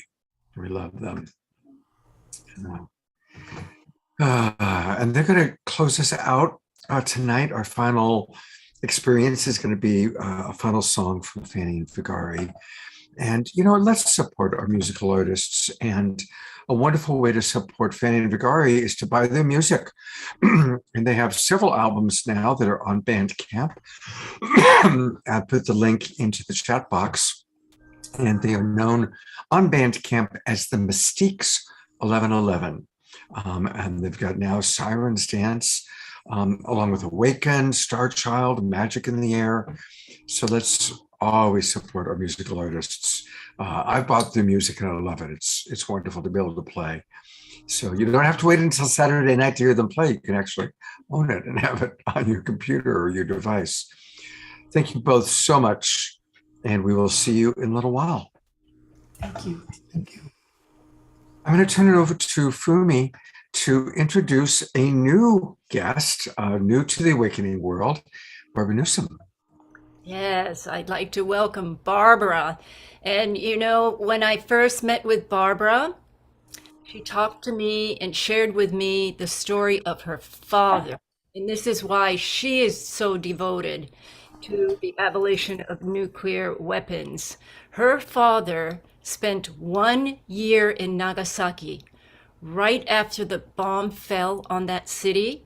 He went there to serve as a United States Navy medical doctor for 1 year. So can you imagine the experiences he had, the relationships that he cultivated and created and experienced with all of these Japanese people he worked with, he met, and even the patients that he treated. Just such a moving story and experience that she carried all the way through. You know, she's still carrying that legacy now. And so she has a lot to share with us. So Barbara, please tell us your story and share us some words about your father and your experience. Thank you, Fumi. And when I speak today, my first acknowledgement is always the same to anyone who is listening, who has relatives in Nagasaki and Japan,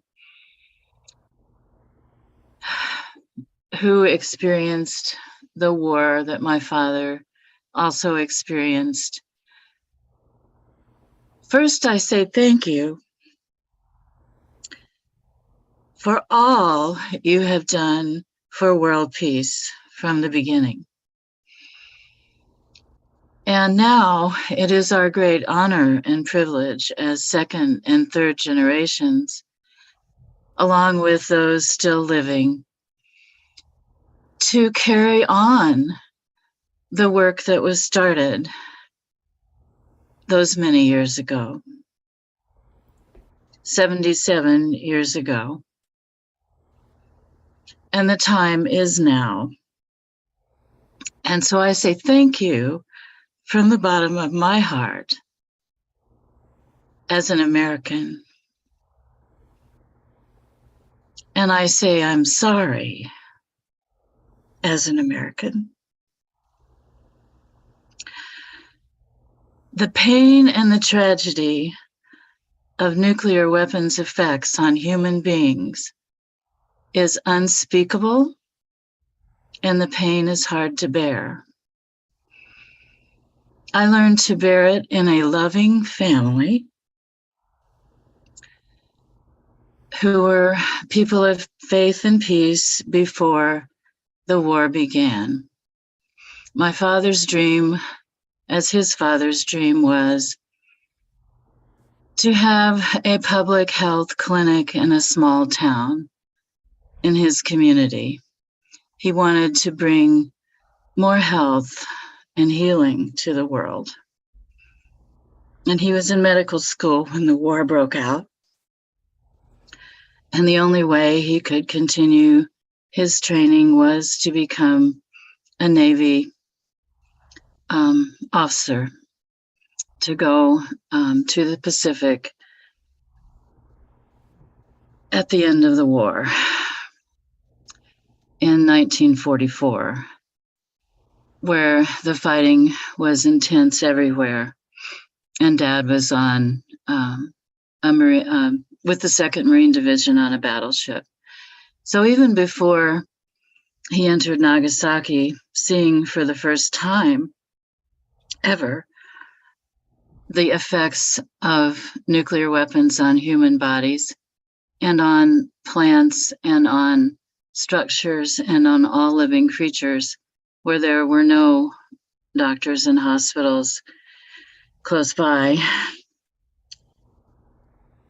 The pain of that for those who were there, all of them, lives on in our multi-generational legacies of trauma.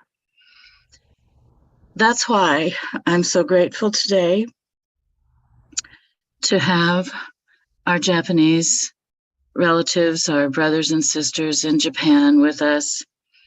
This is the most hopeful thing that is happening right now, is this worldwide friendship where we can meet one another, in my case for the first time.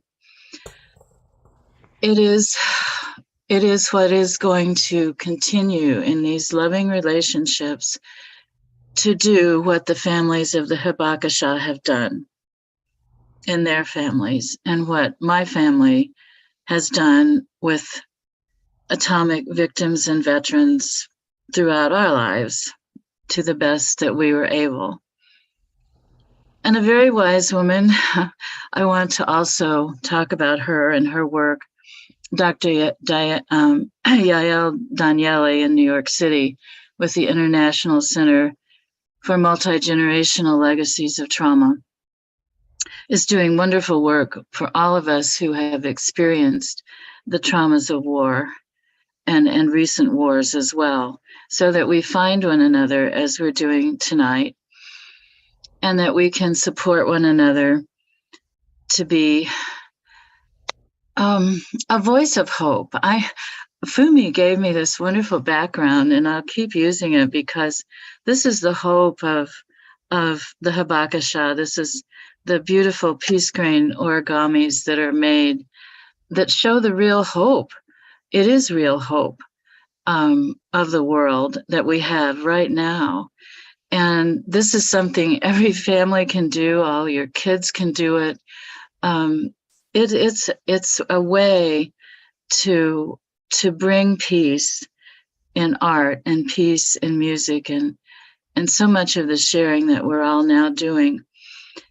This is the hope of the world. And for me, my own story, oddly enough, followed my dad's. Very early on, I was invited to research nuclear weapons effects on humans for the Department of Defense. I mean, 1970. So I live 24/7 with the consciousness of the things that strike fear into people's hearts. So I also thank everyone who is listening to this program. From those of us who work with nuclear science and materials, we thank you for your support in what Jonathan mentioned, which is the morality coming together with the practical, with the science. And as one who has spent a lifetime in 24/7 prayer, as much as I could, that no nuclear weapon would ever be used again, Nagasaki, may it be the last.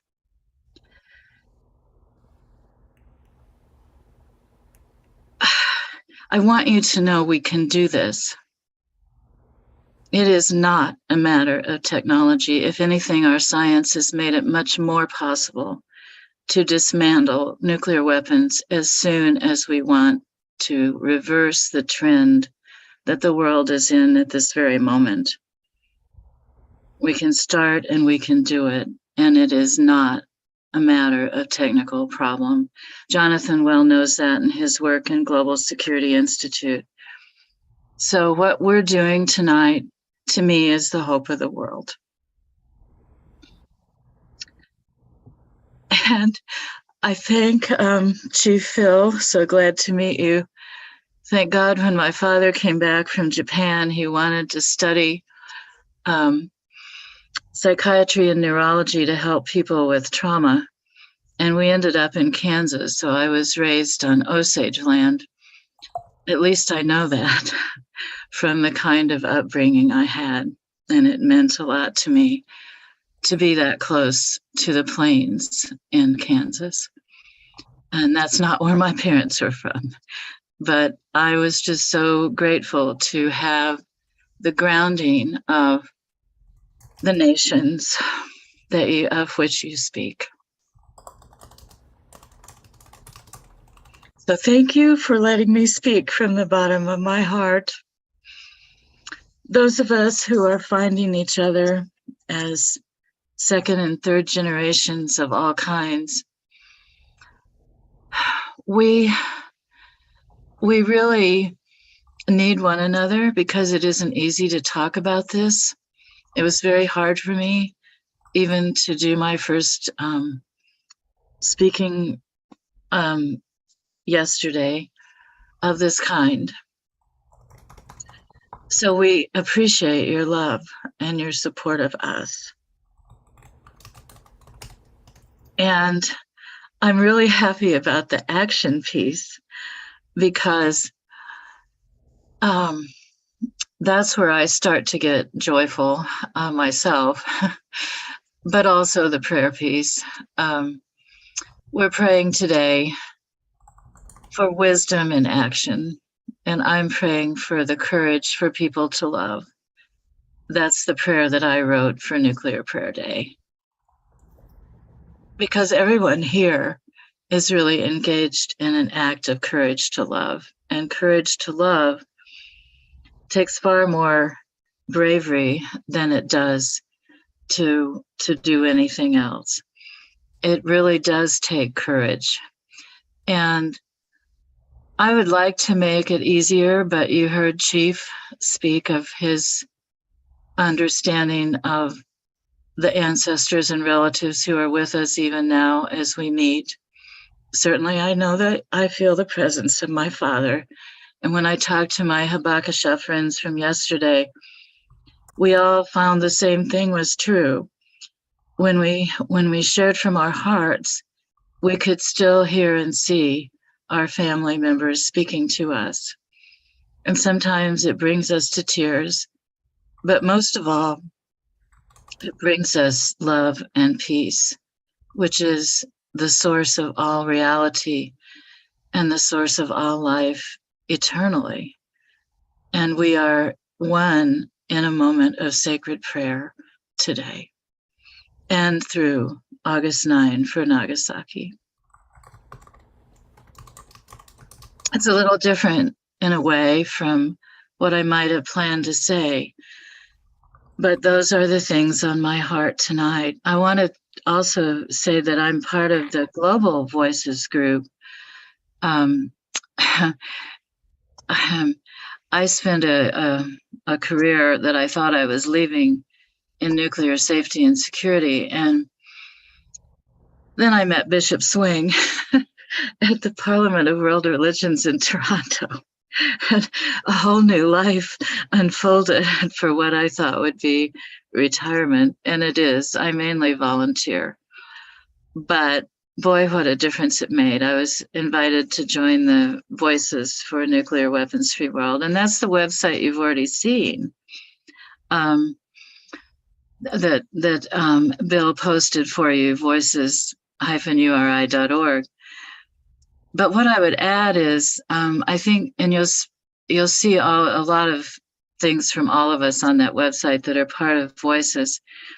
Exactly. And we're asking everyone to create your own prayers. I've been writing prayers of all kinds all month long. It's so much fun. Believe me, all kinds of prayers. Write some prayers with your kids. I want to say that about my dad. My dad was so age appropriate with me all the way through my life until I was old enough to study nuclear science for myself. And it saved my father a lot of painful discussions that I was reading some of the research and he didn't have to tell me firsthand. It's that bad. So Dad and I were partners. He lived much longer than most atomic veterans. He became blind early from high radiation exposure in Nagasaki, but he kept on in his work without being able to see very well, and died eventually of leukemia, but at 93, which is also high radiation. My dad never had anything else wrong with him. He was a very healthy man. And I was blessed to have him as long as I did. But he told me before he died, he said, if I told you every story I could have told you because I asked him to. I said, we don't have a lot of time left, Dad, to keep telling me stories. And he finally said to me, if I told you every story I had from that war, it would only be the tip of the iceberg. So there's a lot of healing yet to do on our planet and in our world. Now, my happiness is we created Voices, and you don't have to watch it now, but I want you to know where it is. We created a video that fills a gap. If you go to, I looked it up on my website here, hold on. If you go to Voices Filmography, Resources and Filmography, the very first one that plays is created by Voices for children, for K through 12, for parents of children. So few people know anything about nuclear weapons, and they can be so scary. And again, my dad was great at how to tell us about these things in good ways. This is a great one too, the World Free of Nuclear Weapons music video, one of ours. Captain No Nukes is another one. So if you go to the filmography of our creations that Global Voices has done, you'll just see some wonderful, wonderful resources that are not scary, but yet they really make the points we're trying to all understand and make together to make this world a world of peace. Thank you so much, Barbara. I've just put into the chat box the link to the videos, and Thank you for the beautiful work and the heartfelt sharing. And I'm imagining that right now, the spirit of your father is very proud of you. And we give thanks to the greatest generation as they were known, and the incredible sacrifices that they made so that we can have the freedom that we have today. Now let's use that freedom. Let's use that abundance wisely. Thank you so much. I want to acknowledge a beautiful brother who's with us. Hopefully he's still with us. I am now looking for John Raymer. There he is. John, you're on camera with me for a minute. I want to appreciate that John is quite a powerful voice for peace. Hopefully he'll be part of our roundtable. And I'm going to play a video that was very much inspired by John. John and his brother from another mother, Ben Bowler, are very much behind this incredible movement of 99 Days of Unity. And along with Christian Hoffman, whom we all love and adore, the inspiration for a song came forward. And the song was so strong, but I said, we need to add some visuals. So my editing team, Alan and Son, added some visuals. So let's take a look again as an opportunity for us just to kind of relax a little bit here and drop into a beautiful video. So here we go with the Awakening World 99 Days of Unity video.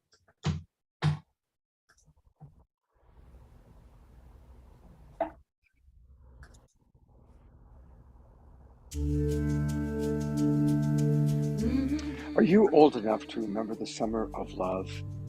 If so, where were you? How did that impact you? Let me tell you about the lie we've been living in for centuries, millennia. They say peace through domination's justifiable while building up the arsenal. All the sages and wise men of the ages were guiding us to look within ourselves. But the fear so divisive and the lies so enticing, we keep spinning this hell.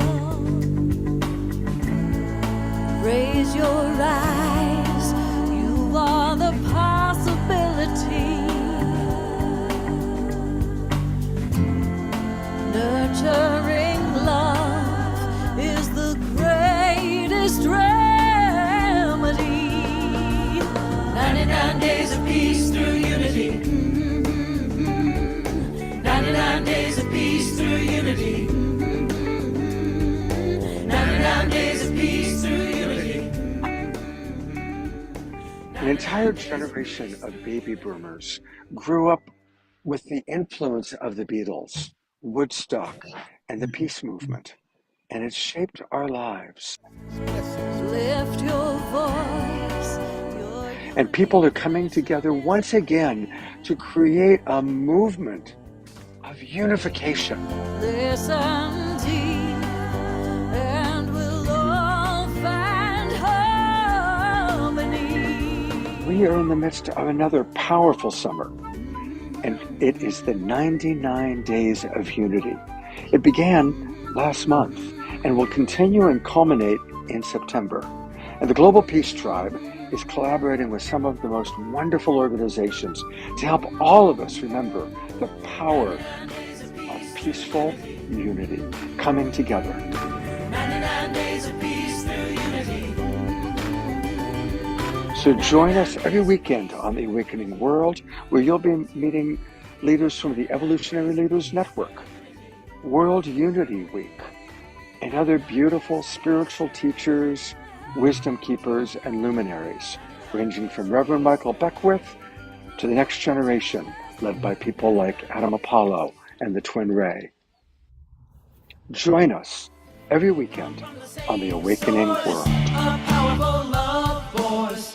We're coming together, stronger than ever, not divided. We come from the same source. A powerful love force.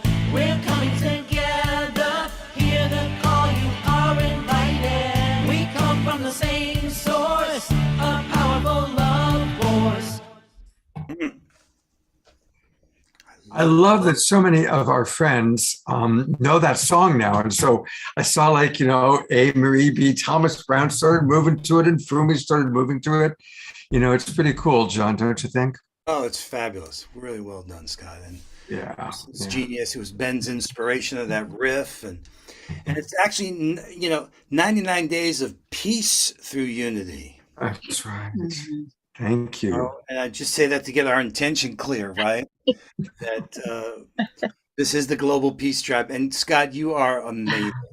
The way you care for everybody who comes on the show and make sure they're known and make sure what they're up to is appreciated. And we've got such a beautiful community here. But how are we going to make the changes that we need to make? We know we got a lot of work to do. We got a lot of work to do, bro. We do. And I do, what Phil and the heart and spirit and with Jonathan's wisdom, we're not lacking anything. It's not like we don't know what we need to do. We just need to do it and show it. And I just want to point to that because it happened today as an example. It's happening right now. People may not be aware of this, but a couple of us knows. Miranda sent a note out, there's been over 70,000 views of what we shared today. Wow. And Summer was making a wave of this show as we do every week. And if you look and see, you can see all of us together are rising up in unity in a way we haven't before. That's different.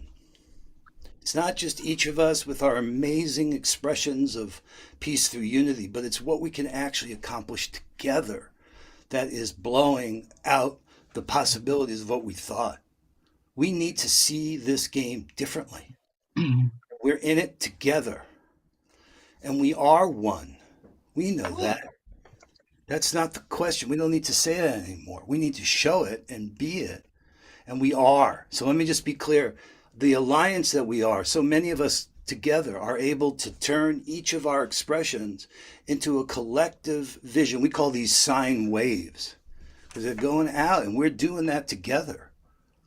And I'm so grateful to everybody who's willing to play that way. We have the abundance of trust, and with accountability and trust, we can build capability so that these great ideas and amazing innovators, like look with Jonathan, what he's saying, what a beautiful blend of understanding the tools needed to bring about the change at nation states level, but having the spirit that he has. But he's saying something that I think we should recognize. It's not like 1648 anymore, where when they got together then at Westphalia, the assumption was that we are where we're located. We're in territories. That's not true anymore. In fact, Barbara, you made that point. Well, now our values are bringing us together in this online world. And we don't know quite what to do with that, but we can find each other here and turn what we have into what we need to amplify, not just the vision, but actually the action, the commitments and the coordination and the organization we need. So I am so grateful to everybody for playing along and willing to say, yeah, I'm in. And together we are better. And we're showing that. And that gives me hope. There's no limits to what we can do with this. So these convergences that we're doing, we've got one coming up. The 99 days was when we counted from the first day of World Unity Week in June to the last day of Peace Week. And we've got a platform that we're arriving to build our camp out on. It's called peacethrough.unity.earth. And maybe, Scott, you could just show that so people know that. And there you're welcome to come and share your genius and find each other and learn how do we weave our strategies together so we can turn what we have into what we need and draw from this inspiration, from this incredible community, but actually turn it into actions, right? So what's so good about this Mighty Networks thing, I'm a technology guy. Here's what's really good about this. The business model. It's not Facebook where they're turning you into a customer to sell ads because you're there. They have a different model. And they have a lot of capabilities for how we can connect up here. But it's not motivated to get us angry with each other so they can sell more ads. That's a really important point. So you can learn how to navigate on that bar on the left. It shows you your feed in the center. You click on Discovery. It will show you how to, what to get doing to get you going here. A welcome checklist. But there's these circles. There's so many amazing people. We've got a couple like 300 people in here now already, Scott. And this is where we're going to weave together in anticipation for Peace Week and create synergy like we have never done before. And that's why I'm here, because I'm... I'm going to use an example.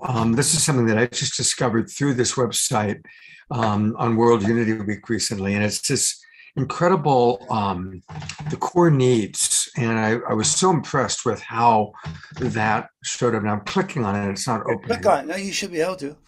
Okay. I'm clicking. That's funny. Little hand is there, but it's not letting me. Well, click on the left. The topic's on the left. You see the navigation bar? Because that's... Right. Okay. There we go.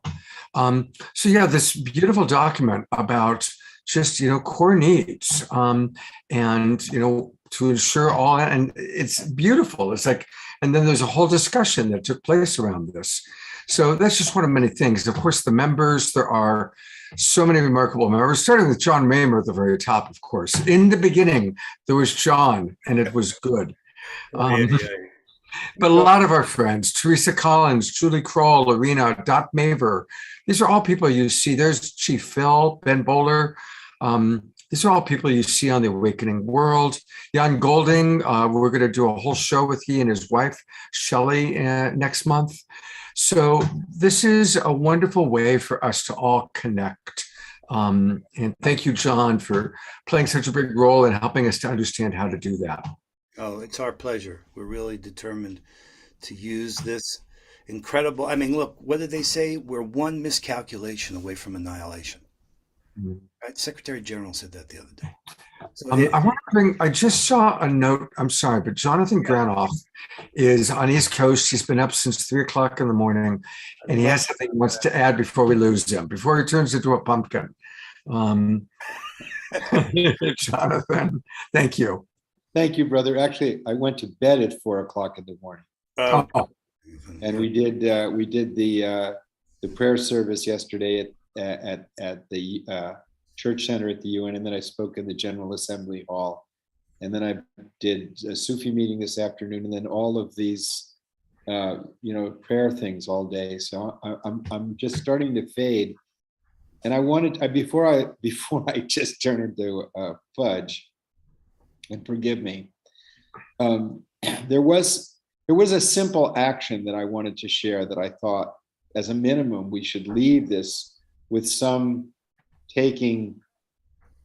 The poem is, "The heart without the hand withers. The hand without the heart is dangerous. When the heart and the hand come together with the wisdom of unity, then salt is turned to sugar. Tears of affliction, old age, sickness, death, betrayal, disappointment are turned into the sugar of love and service and liberation." So in that spirit, I wanted to suggest four things in the form of 4 questions. And these come from one of the hats I wear is I'm the senior advisor to the World Summits of Nobel Peace Prize winners, and I'm the representative to the UN of the winners of the Nobel Prize. And in one of our meetings, we wanted to give a general thing that everybody could do that we thought would be transformative. There were only 3 questions, but I'm going to add one for us. The 3 questions were, every political representative should be asked by all of us, because we don't need to tell them how to do it. They can find out from one of them. There's plenty of experts in nuclear disarmament. You saw them in the voices. That's an example of people who know the system. Well, first question: what are you doing to protect the climate? Because to protect the climate opens up economic change, opens up renewable energy, so many things. What are you doing to protect the climate? We care about that. 2, what are you doing to eliminate poverty? Never before in human history have we had the ability to eliminate poverty. We have the resources. It's a failure of political will. 3, what are you doing to eliminate nuclear weapons? not whether you should or not, but what are you doing to get this sword away from our necks? And the fourth question for every one of us. So that's the questions we need to call up our congressmen, call up our mayors, call up the head of your university, call up your senator, ask them, what are you doing on these three issues? These are issues that I care about, and I have networks of friends, and we're all going to ask you, what are you doing about these issues? And then we have to ask ourselves, what am I doing to find the source and highest love within myself and nurturing it with my commitments, with my intentions and my actions? What am I doing to find the source of love within myself and bringing it into life and action?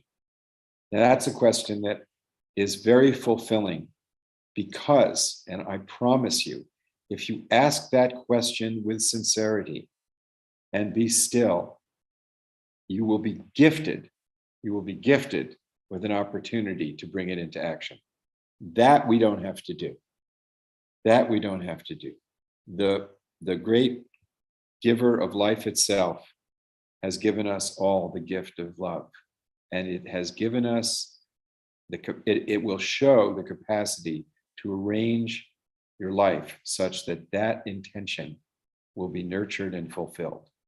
But we have to have that intention to bring it into action. So thank you so much, Scott, for letting me share this.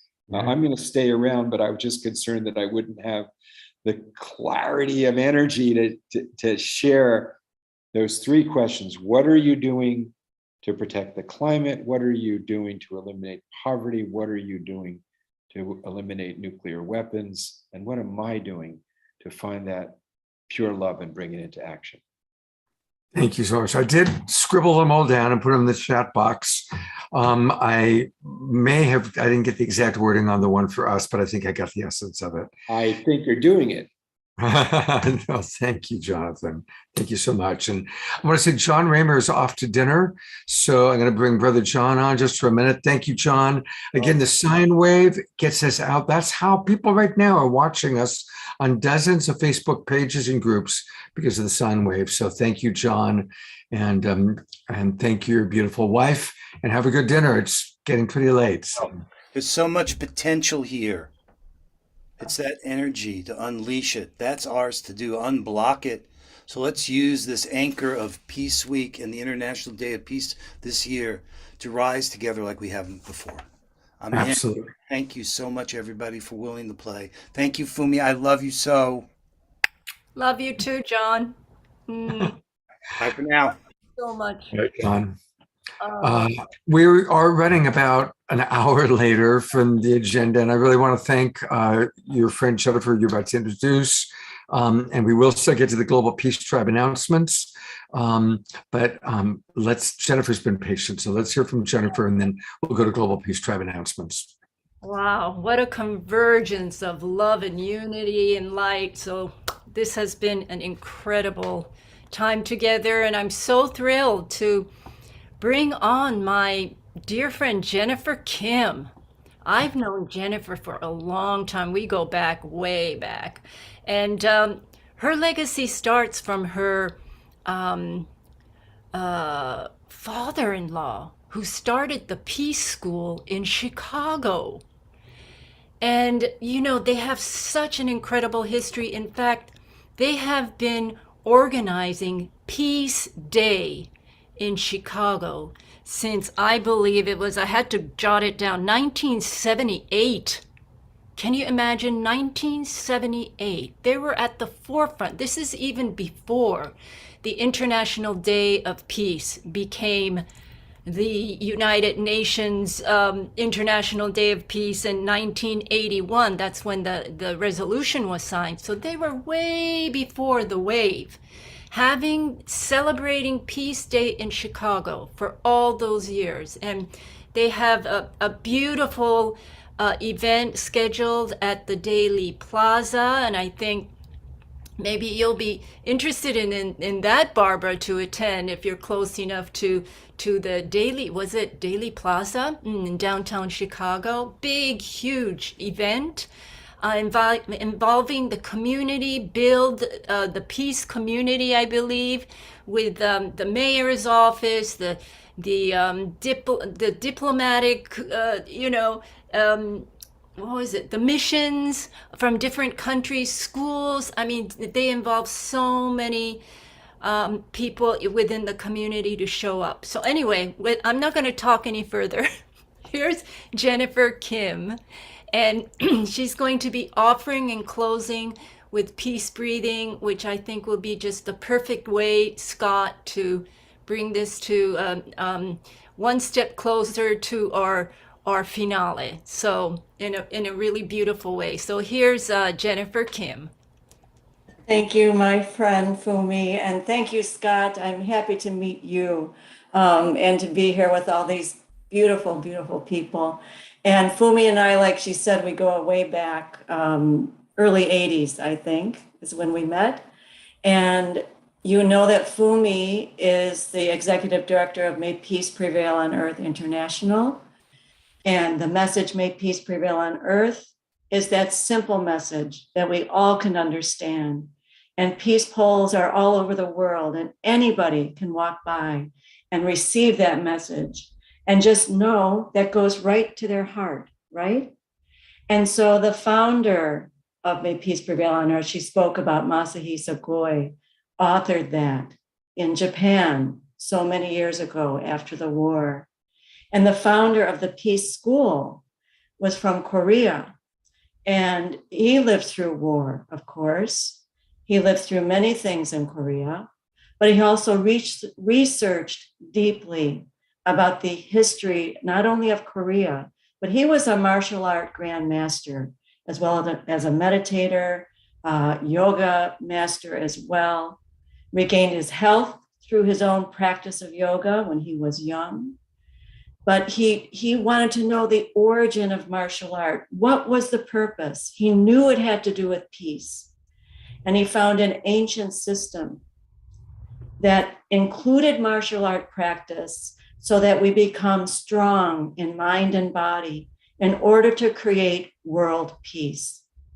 He knew that martial art practice was not just this inner peace or some kind of, simple way of thinking peace. It was about world peace.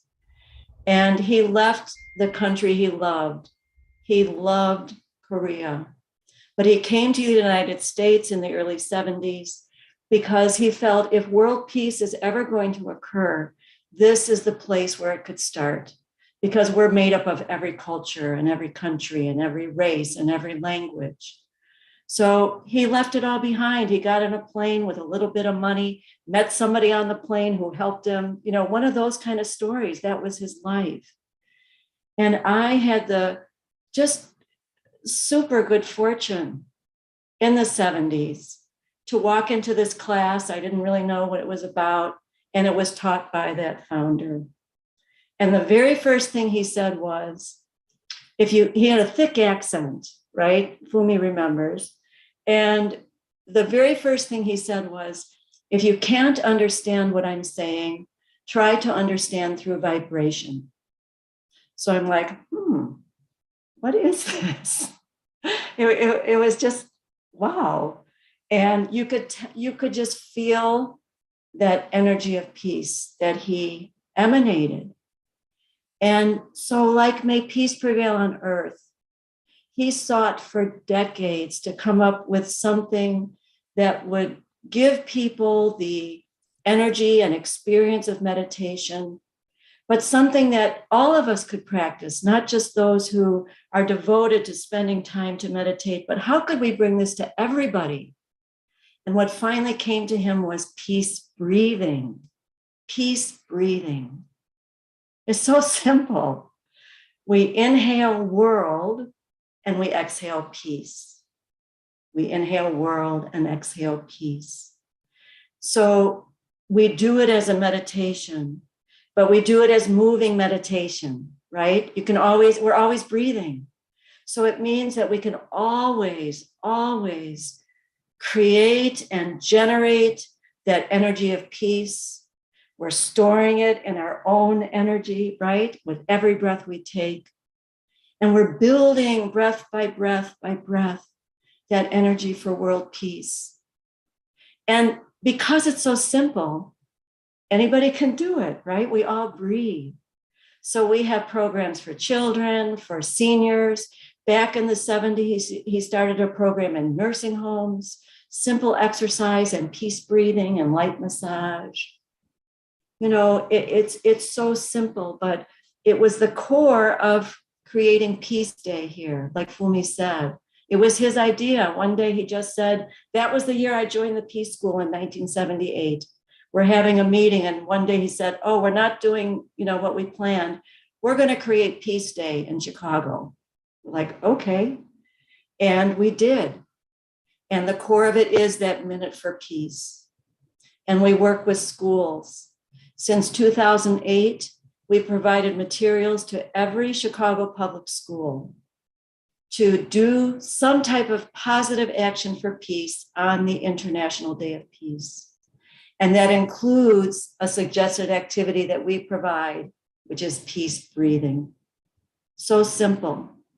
But what he taught us and what all of us here understand is that that energy, that's where it starts. We have to shift the energy first.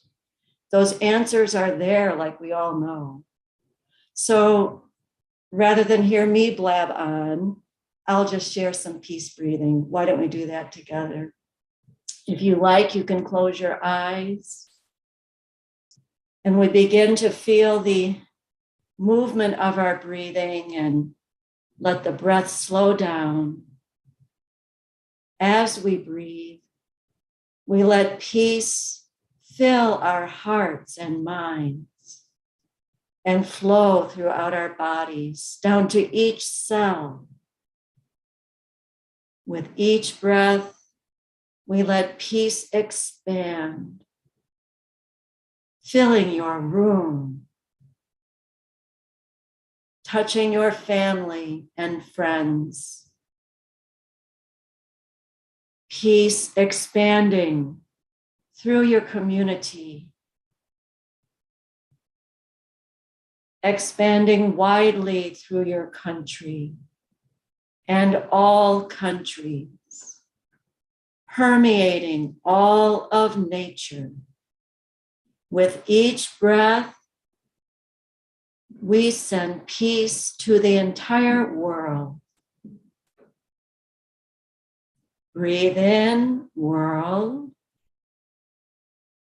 Breathe out, peace. Inhale, world. Exhale, peace. Inhale, world. Exhale, peace. Inhale, world. Exhale, peace. Inhale, world. Exhale, peace.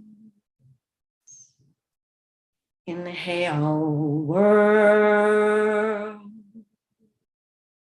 Exhale, peace.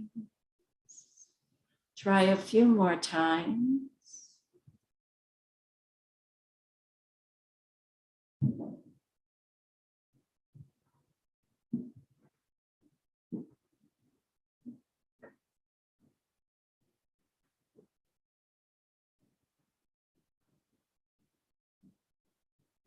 Peace, relax. I want to say thank you. I am so grateful to be able to share this gift from Grandmaster Kim, my late father-in-law. Thank you so much.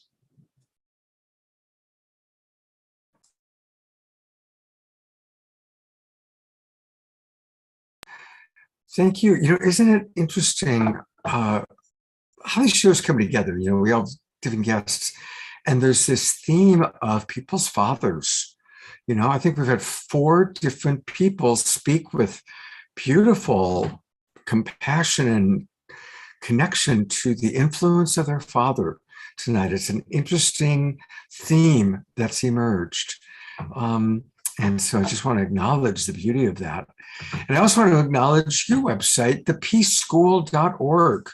I've put it into the chat box, of course, but this is where we can learn more about this beautiful place. And oh, there she is, Jennifer and Master Charles Kim.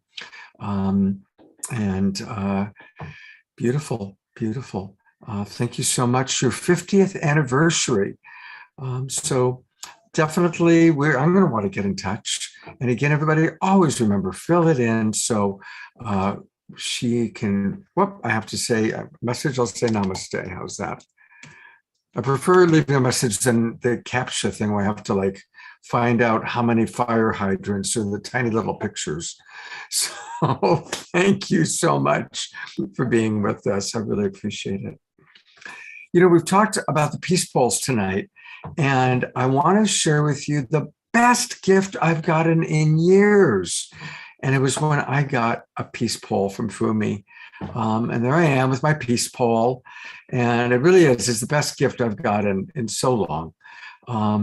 And you can see how excited I am. I put it right out on my street corner so as people drive by. There's no doubt that the Global Peace Tribe is here. So I just wanted to say thank you again, Fumi. And you know, God bless her. She had to send it to me 3 times because the first time I was traveling and I wasn't there to sign for it. And the second time I was traveling and I wasn't there to sign for it. And the post office didn't want to hold on to this gigantic package. They didn't know what it was. They probably thought it was a rocket launcher or something. So Fumi, God bless you for sending it to me 3 times I finally got it. Thank you. Bless 3 times over, Scott. Absolutely. Thank you. Now we're going to have a little roundtable conversation, but I do want to get to the Global Peace Tribe announcements. You know, a big part of the Global Peace Tribe is supporting all of our friends. And it's wonderful. You know, we met Omashar, and now he's our house musician. And one of our dear friends is Alan Steinfeld from New Realities. You've seen him on my show. We've collaborated. He's been a co-host. And Alan always puts all the Awakening World shows on his YouTube channel. So it's another wonderful way that people reach us. He's also the author of Making Contact and just did a great 5-episode series with Deborah Giusti, the co-founder of Global Peace Tribe. So, Alan, you got something special to tell us about? Well, I think one way to get peace is to realize, of course, that we're one planet and we're one people, and we really don't have that perspective until we meet beings that inhabit the cosmos. We're not a freak of nature. Life is abundant throughout the cosmos, and that's what the program me and Deborah Giusti have put together. But the other thing is the earliest, the atomic bomb was an awful thing, and the earliest appearances of UFOs were in 1945 around the Trinity site where the first atomic weapons were tested. And then, of course, some people think atomic weapons actually blow a hole in time and space, and that's why these beings have shown up. So it's not just peace for our planet, but it's peace for all the neighboring beings that inhabit our collective consciousness. So that's just one thing that's, you know, peace is emanating from this planet or not from this planet throughout the cosmos. So we just have to just pay attention. We're part of a greater community. So Deborah and I put together this series, and I'll show you a little trailer from that. And it's been a beautiful show, Scott, and thank you for letting me be here. So I'm just sharing my screen and sound here. It's a little Global Peace Tribe. And this is, you see that, Scott? Yep, and mute yourself because there's a lot of noise in your background. I know, sorry, I'm out, okay. From deep, deep in outer space, to the planet Earth, to the red rocks of Sedona, to our online community here, comes a time, a message, a special series on making contact. There is no better time for making contact. I'm George Norrie, host of the national radio show Coast to Coast AM. Alan Steinfeld has put together a well-conceived collection that covers it all. Thanks, George, for that introduction. This is Alan Steinfeld, the editor and author of Making Contact, which is a collection of writings of the best and brightest people in the field of ufology. The Making Contact series is a collection of some of these fantastic contributors to my book.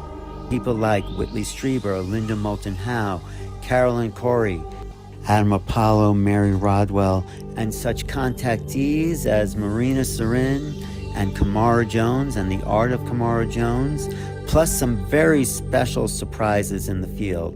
The Making Contact series is presented by Alan Steinfeld and New Realities, Deborah Giusti and the Global Peace Tribe, in association with Neil Gar, Portal to Ascension, and Star Family Wisdom. George, any final comments? Someday, somehow in the future, the conflicts that have plagued our species for eons will come to an end. And by making contact, we will take our rightful place among the stars.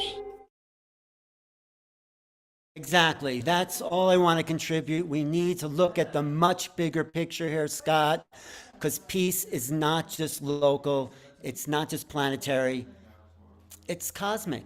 It's an extension of consciousness. So thank you for the opportunity and beautiful show. I appreciate it. My pleasure. Thank you very much, Alan. Thank you.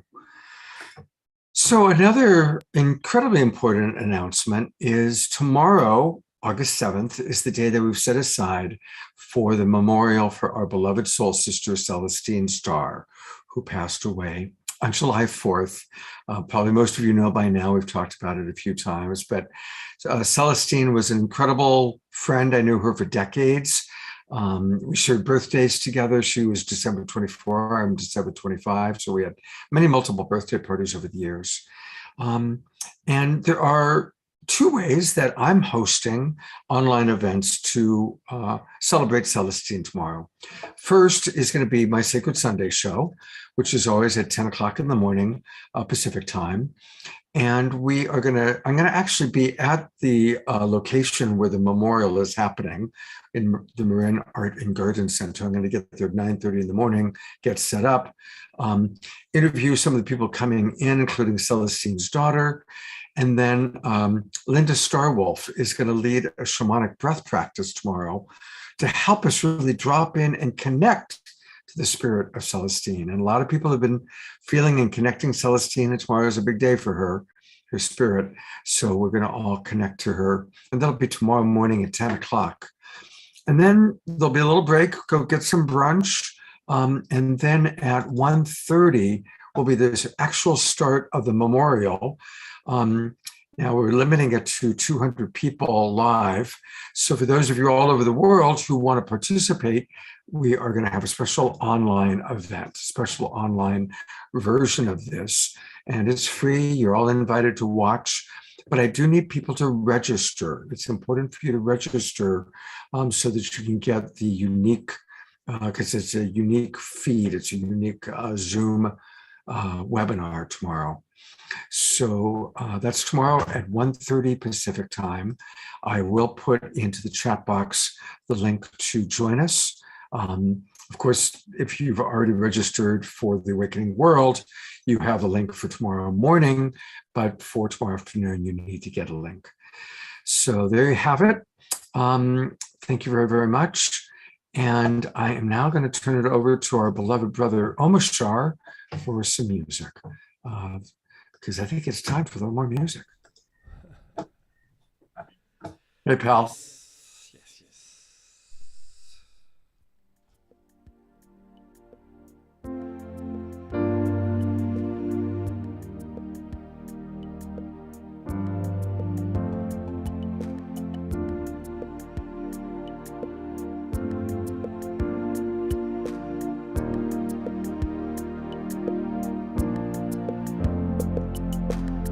Sometimes it feels so hard to move along, saying goodbye to yesterday. Take heart, my friends, there is a new song bringing us back to our homelands. When something troubles you, just call out my name. I am the one who loves you. Be still within. Hear what I say and give me the chance to be with you. We are one heart, one mind, one soul, working together to heal. And there are no walls between us now. It's a celebration of union. So when you're feeling down and on your own, take a look around. I am in everything. Give me your burden, walk into my arms. I will lift you up, I will hold you. We are one heart, one mind, one soul, working together to heal. And there are no walls between us now. It's a celebration of union.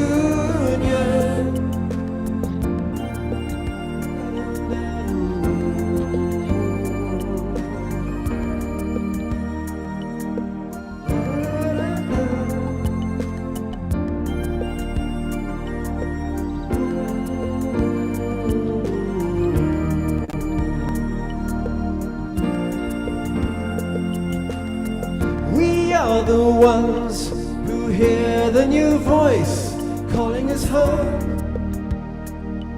to freedom.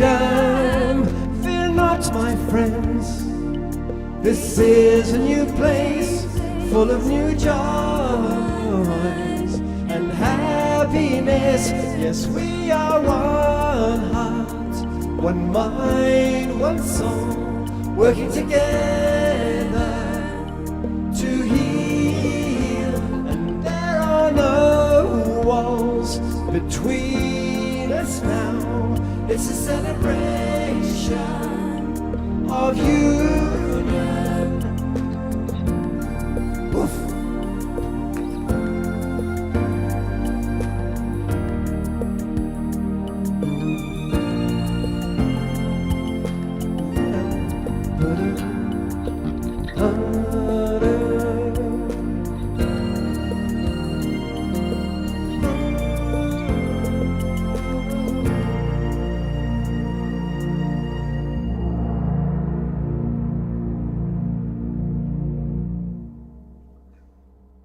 Oh, beautiful, beloved Omashar, thank you so much. And, you know, a wonderful way to support our artists is Bandcamp. And Omashar is on Bandcamp, just as Fanny and Bagari, who we're going to hear from in a little while, are on Bandcamp. And that's a wonderful way. And just go to omashar.bandcamp.com. And that's Thank where you. And do what I did, see how I'm following him.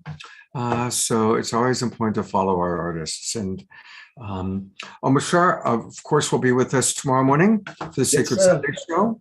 And Omashar, make sure, I've got to talk to you a little bit about tomorrow morning because it's going to be a little unique. And thank you so much. And yes, somebody asked to see Jasmine Bear. So here's the Jasmine Bear appearance for you, Mary, and all of our friends who want to see her. She get a little sleepy, but she's good. We just got back from a very big 2-month road trip. So we got in some good travels. All right. For me, I think obviously it's already 9 o'clock, but I'd love to invite some of our guests that are still with us. And I'm just going to bring them on camera. I see Jennifer is still with us. I saw Chief Phil. There he is. Okay. Phil is still with us. And Otani is still with us. Tez. I saw Oh. Take a look. Oh, Barbara Newsome is still with us. Barbara's here. Tezekiah's here. I'm looking for him. Tez. Oh, Tez, have I passed her? There she is. I passed you. I so apologize. And also Keiko are still with us. So this is a kind of an opportunity for us just to express anything that maybe you wanted to add. And maybe Tez, I wanted you to talk a little bit more about Pathways to Peace. We kind of named this show Remembering Hiroshima and Discovering Our Pathways to Peace. And of course, I was inspired by your organization. We, of course, took a little bit of a look at it. But anything else that you, Chief Phil, any of the people that we see on camera here want to share? Inspirations, information, and I'm just going to let anybody who wants to speak. Well, I guess I can begin. I was absolutely delighted that you named the show Pathways to Peace. Of course, of course. And I guess I want to thank you for that. And of course, at Pathways to Peace, we always say that everyone is a pathway to peace. Doesn't matter what your discipline is, what your background is, what your experience is, what your race, your culture, ethnicity is. Doesn't matter where you've come from. You are a pathway to peace, which is kind of what this show has been about, is recognizing, and this day has been about, and what we're about is recognizing that we are all one, as it's been stated over and over and over again.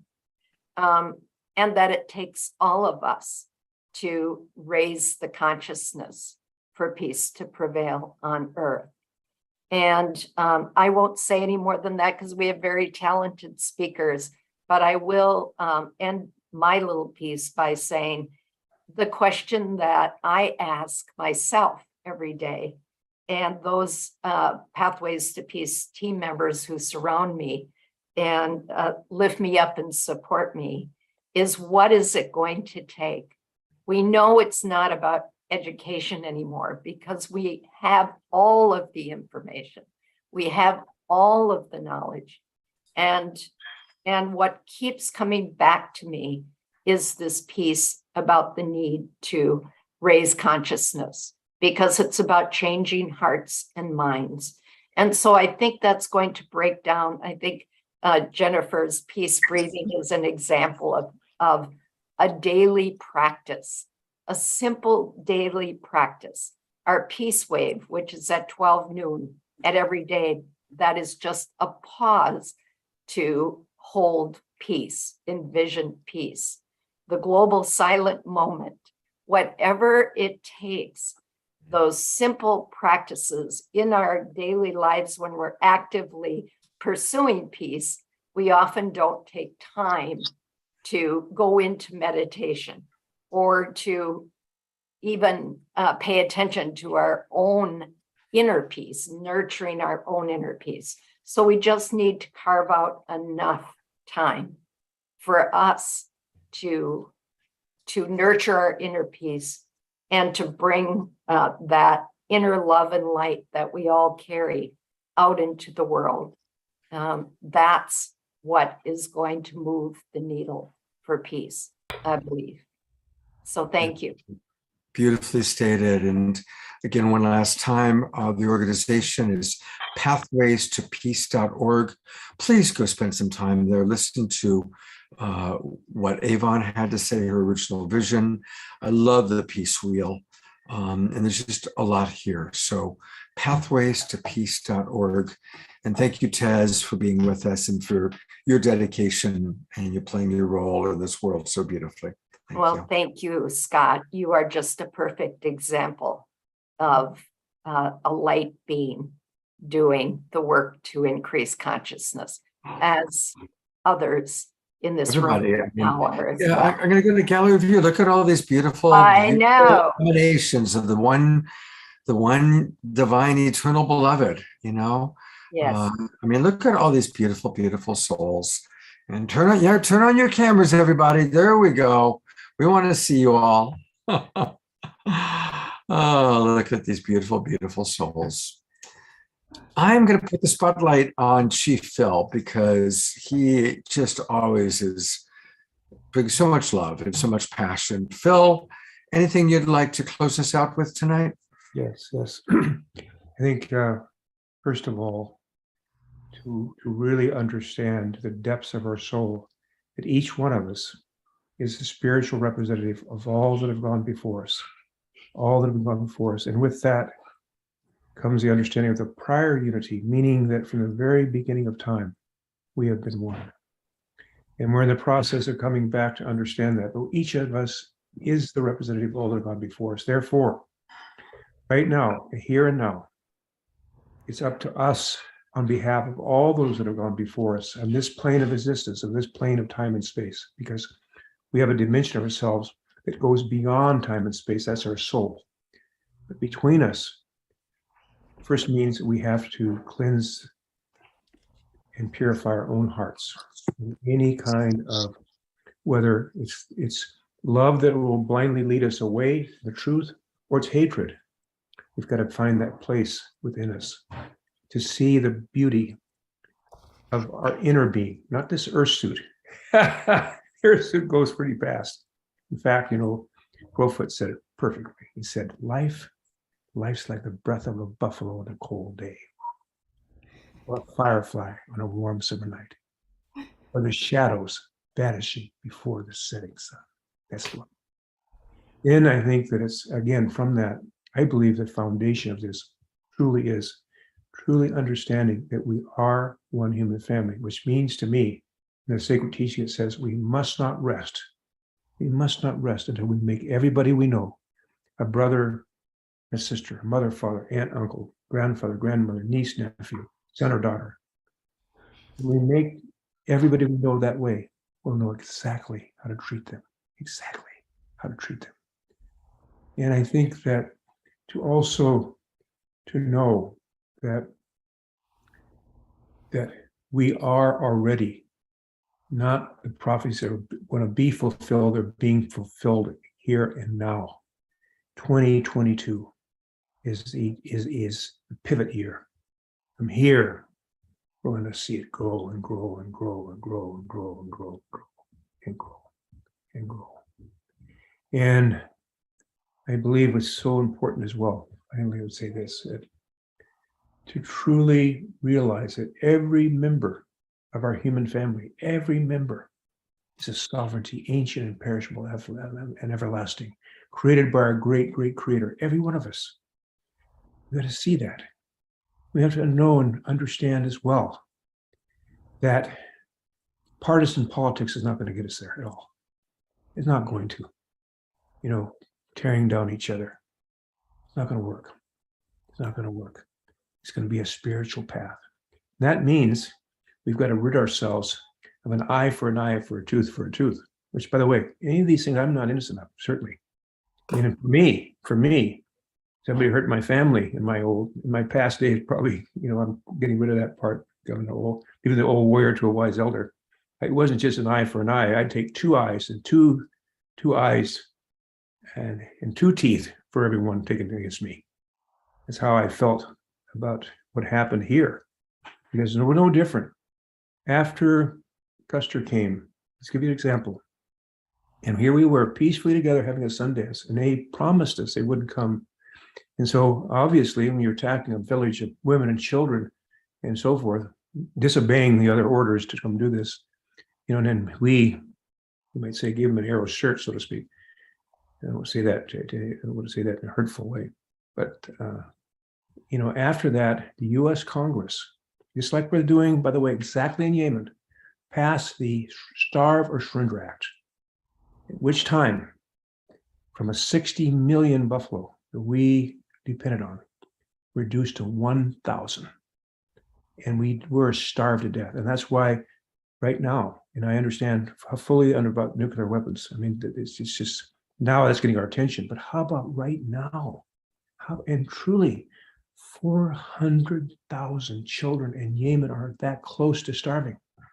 The CNN came out with an article, I have to say, I have to appreciate it. It's happened to see it tonight. I knew this was happening, but to see these little children is happening all over Mother Earth. And yet the oil companies, petroleum companies are making record profits. But we are understanding as we go to the grocery stores and we try to fill our fuel, that the hurt of one is a hurt of all. But at the same time, the upliftment, the inspiration, the honor of one is the upliftment, inspiration, honor of all.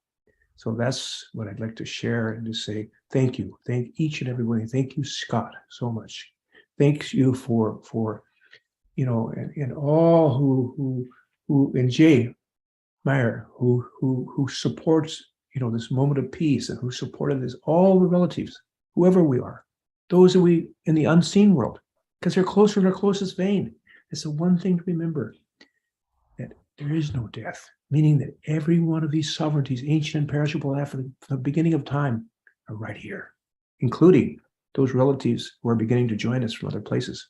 Because we know, our old people tell us, the ancient teaching, for every fixed star has its fixed planets in which there's life beyond understanding. So we're full of a universe of life. And I look forward, let's see, we're going to unify our human family in war and begin peace on earth by 2030. It's just the beginning. Thank you so much. Thank you so much. Thank you so much too. Thank you. Each and every one of you here, all the beautiful music. Oh. If I could grab this computer and just put it in my soul, I would right now. So I feel. I hope. And a reminder again that I'm so excited that Chief Phil is going to be with us next Friday night on The Awakening World, Understanding Epigenetics, as we honor 7 generations past and forward. And you'll also enjoy meeting Krista. And Trish is back. Trish took 6 weeks off, traveled, vacationed, did wonderful things, and she'll be back next Friday night. So it's going to be a special Awakening World. You know, Phil, you talked about honoring our beings that are not in body anymore. And again, just a reminder to everybody that tomorrow's going to be a very special day as we honor Celestine Star. And that sister is with us, and you're going to feel her. So again, if you haven't registered yet, make sure you register so you can get the link. It's free. And I'm honored to be honoring the live stream for that. All right. Is there anyone else who has anything that they, a burning thing to share? I'm going to Gallery View. Otherwise, we will close out with Fanny and Vigari playing some music. Anything else? Going once, going twice, going straight to Fanny and Vigari, who, by the way, I do got to say this, we discovered during the sound check that they live 3 blocks from Chief Phil, right? I mean, how outrageous is that? I'm going to put Phil back on for a minute. They live 3 blocks from Phil. And they're both on the show today. They're both in the sound check, and they discovered they're 3 blocks away from each other. There's got to be some cosmic significance to that. My wife and I and my beloved son just walked by where they live, but they're right at the end of Goggs, G-O-G-G-S. We wouldn't really have that name. Anyway, at the end of our street, we run right into the street they live on. Yes, Amazing. the big white man there with the rainbows, and our number was 1111. So we felt your love. This neighborhood is so magical. There's a magic of life in this little white rock space, really close to the border. There is really magical place to be. Now we are in Toronto, in the big city, and we are here to shine our light and to be strong, and to thank you, Chief, for your inspiration tonight. It was so strong. My heart Very felt, moving words. It was amazing how it felt so deep, so strong, to continue shining our light and speaking the truth and waking up the people. And that's what I did last weekend. There was this huge Caribbean festival here in Toronto, 100,000 people, and I wore my beautiful divine rainbow full outfit, and I shared the light. It was very magical to be part of this journey, and thank you for your support, and thank you for this amazing. And this one is called Crystal Light. is to remember that we are messengers of the stars.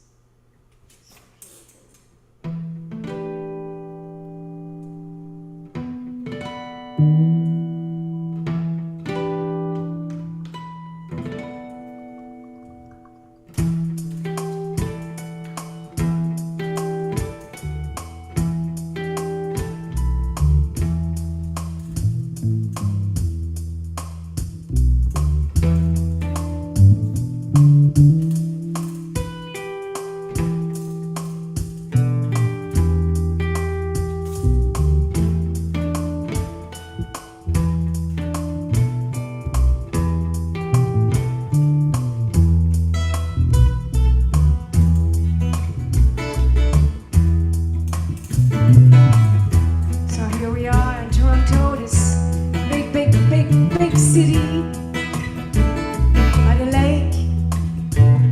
We are in a studio. You can see behind us this big truck that's just about to hit the road.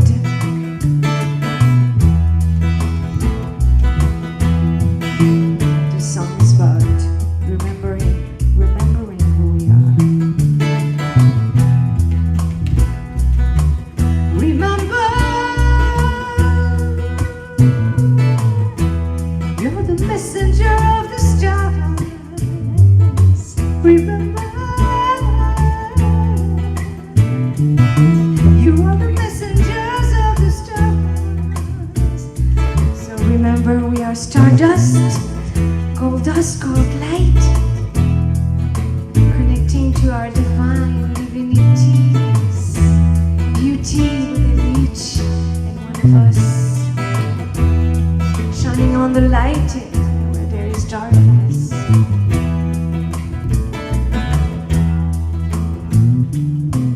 We are the dreamers.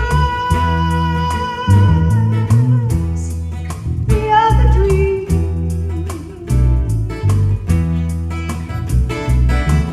We are the dancers. We are the dancers. We are reawakening, we are remembering, we are remembering that love is the sacred dance, that love can make the world go round, can make the world go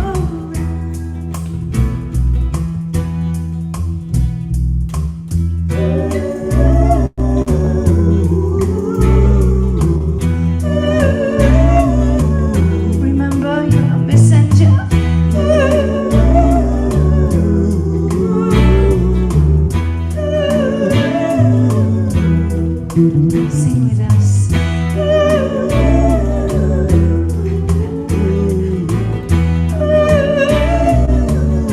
You are a messenger.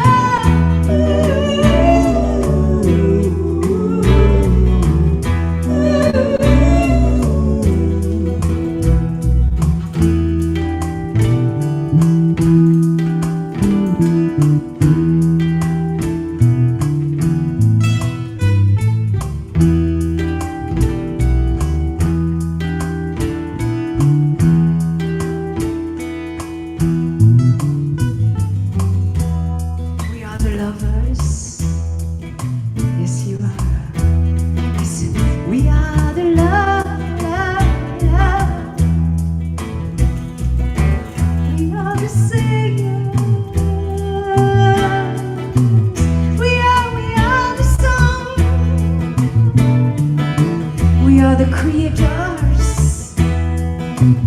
Here we are to create, to build a world. Here we are to remember. You are messengers of the stars. Remember.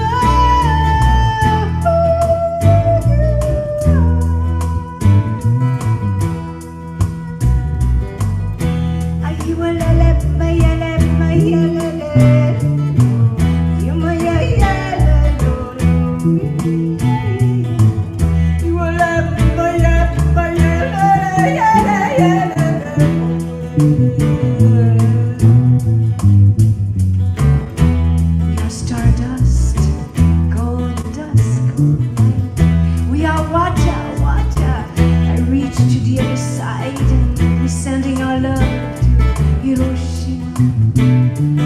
India. Oh, there is over Mama Gaia. Here we are, messengers of the star. Remember who you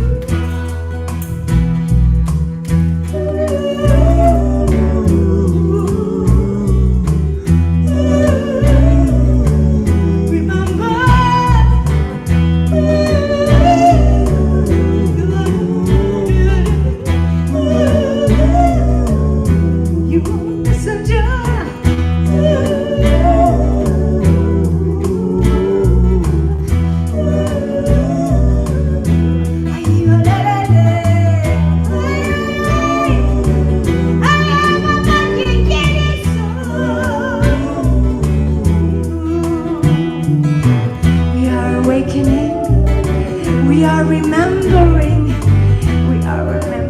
that love is to dance, love is to remember who we are, love is you and I.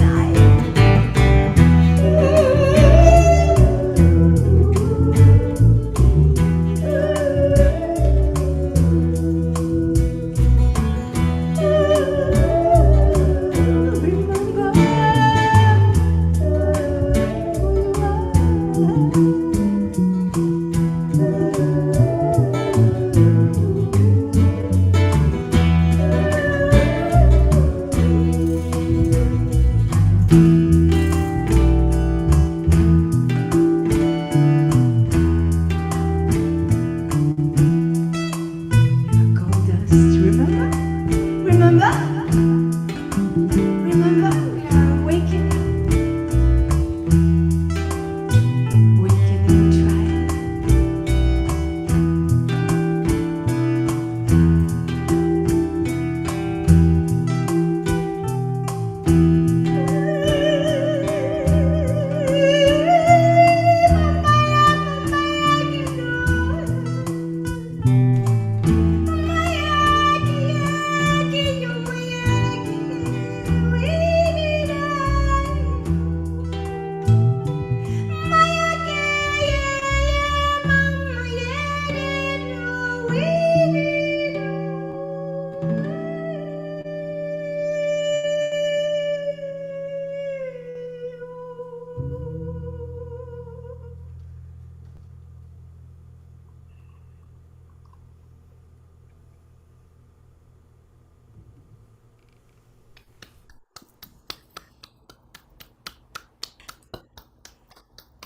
Thank you for the tickles. We're keeping up our ways. Thank you. Thank you so much for helping us remember who we are. It's a beautiful, beautiful, perfect song. And Fumi, thank you for being a wonderful co-host and helping to invite so many of these wonderful people. Tez, I'll bring you on one more time. Thank you so much for your incredible work with Pathways to Peace, your beautiful meditation. Beautiful brother Phil, thank you for your passion and just the way you speak from the heart, whether you're laughing or crying. And sometimes I can't tell if you're laughing or crying. But whatever comes out, it's great. We love it. And thank you so much, Kiko, coming all the way from Hiroshima, still being with us. Our beloved Omashar. Oh my God, we love you so much, Omashar. Thank you so much. Jennifer Kim, welcome to the Awakening World. And room for good. And here's Barbara. So thank you, everybody. And of course, thank you to all the people that watch. And remember, share it out. Share these shows out. Let's build our audience. You know, please take it, share it out, send out to your friends on Facebook, send people to our YouTube channel. Every one of these shows is so important, and I want more people to watch. Take care, everybody. Have a good night's rest, and we'll see you tomorrow for Celestine Star Day. God's blessings. Oh, I go to gallery view. There we go.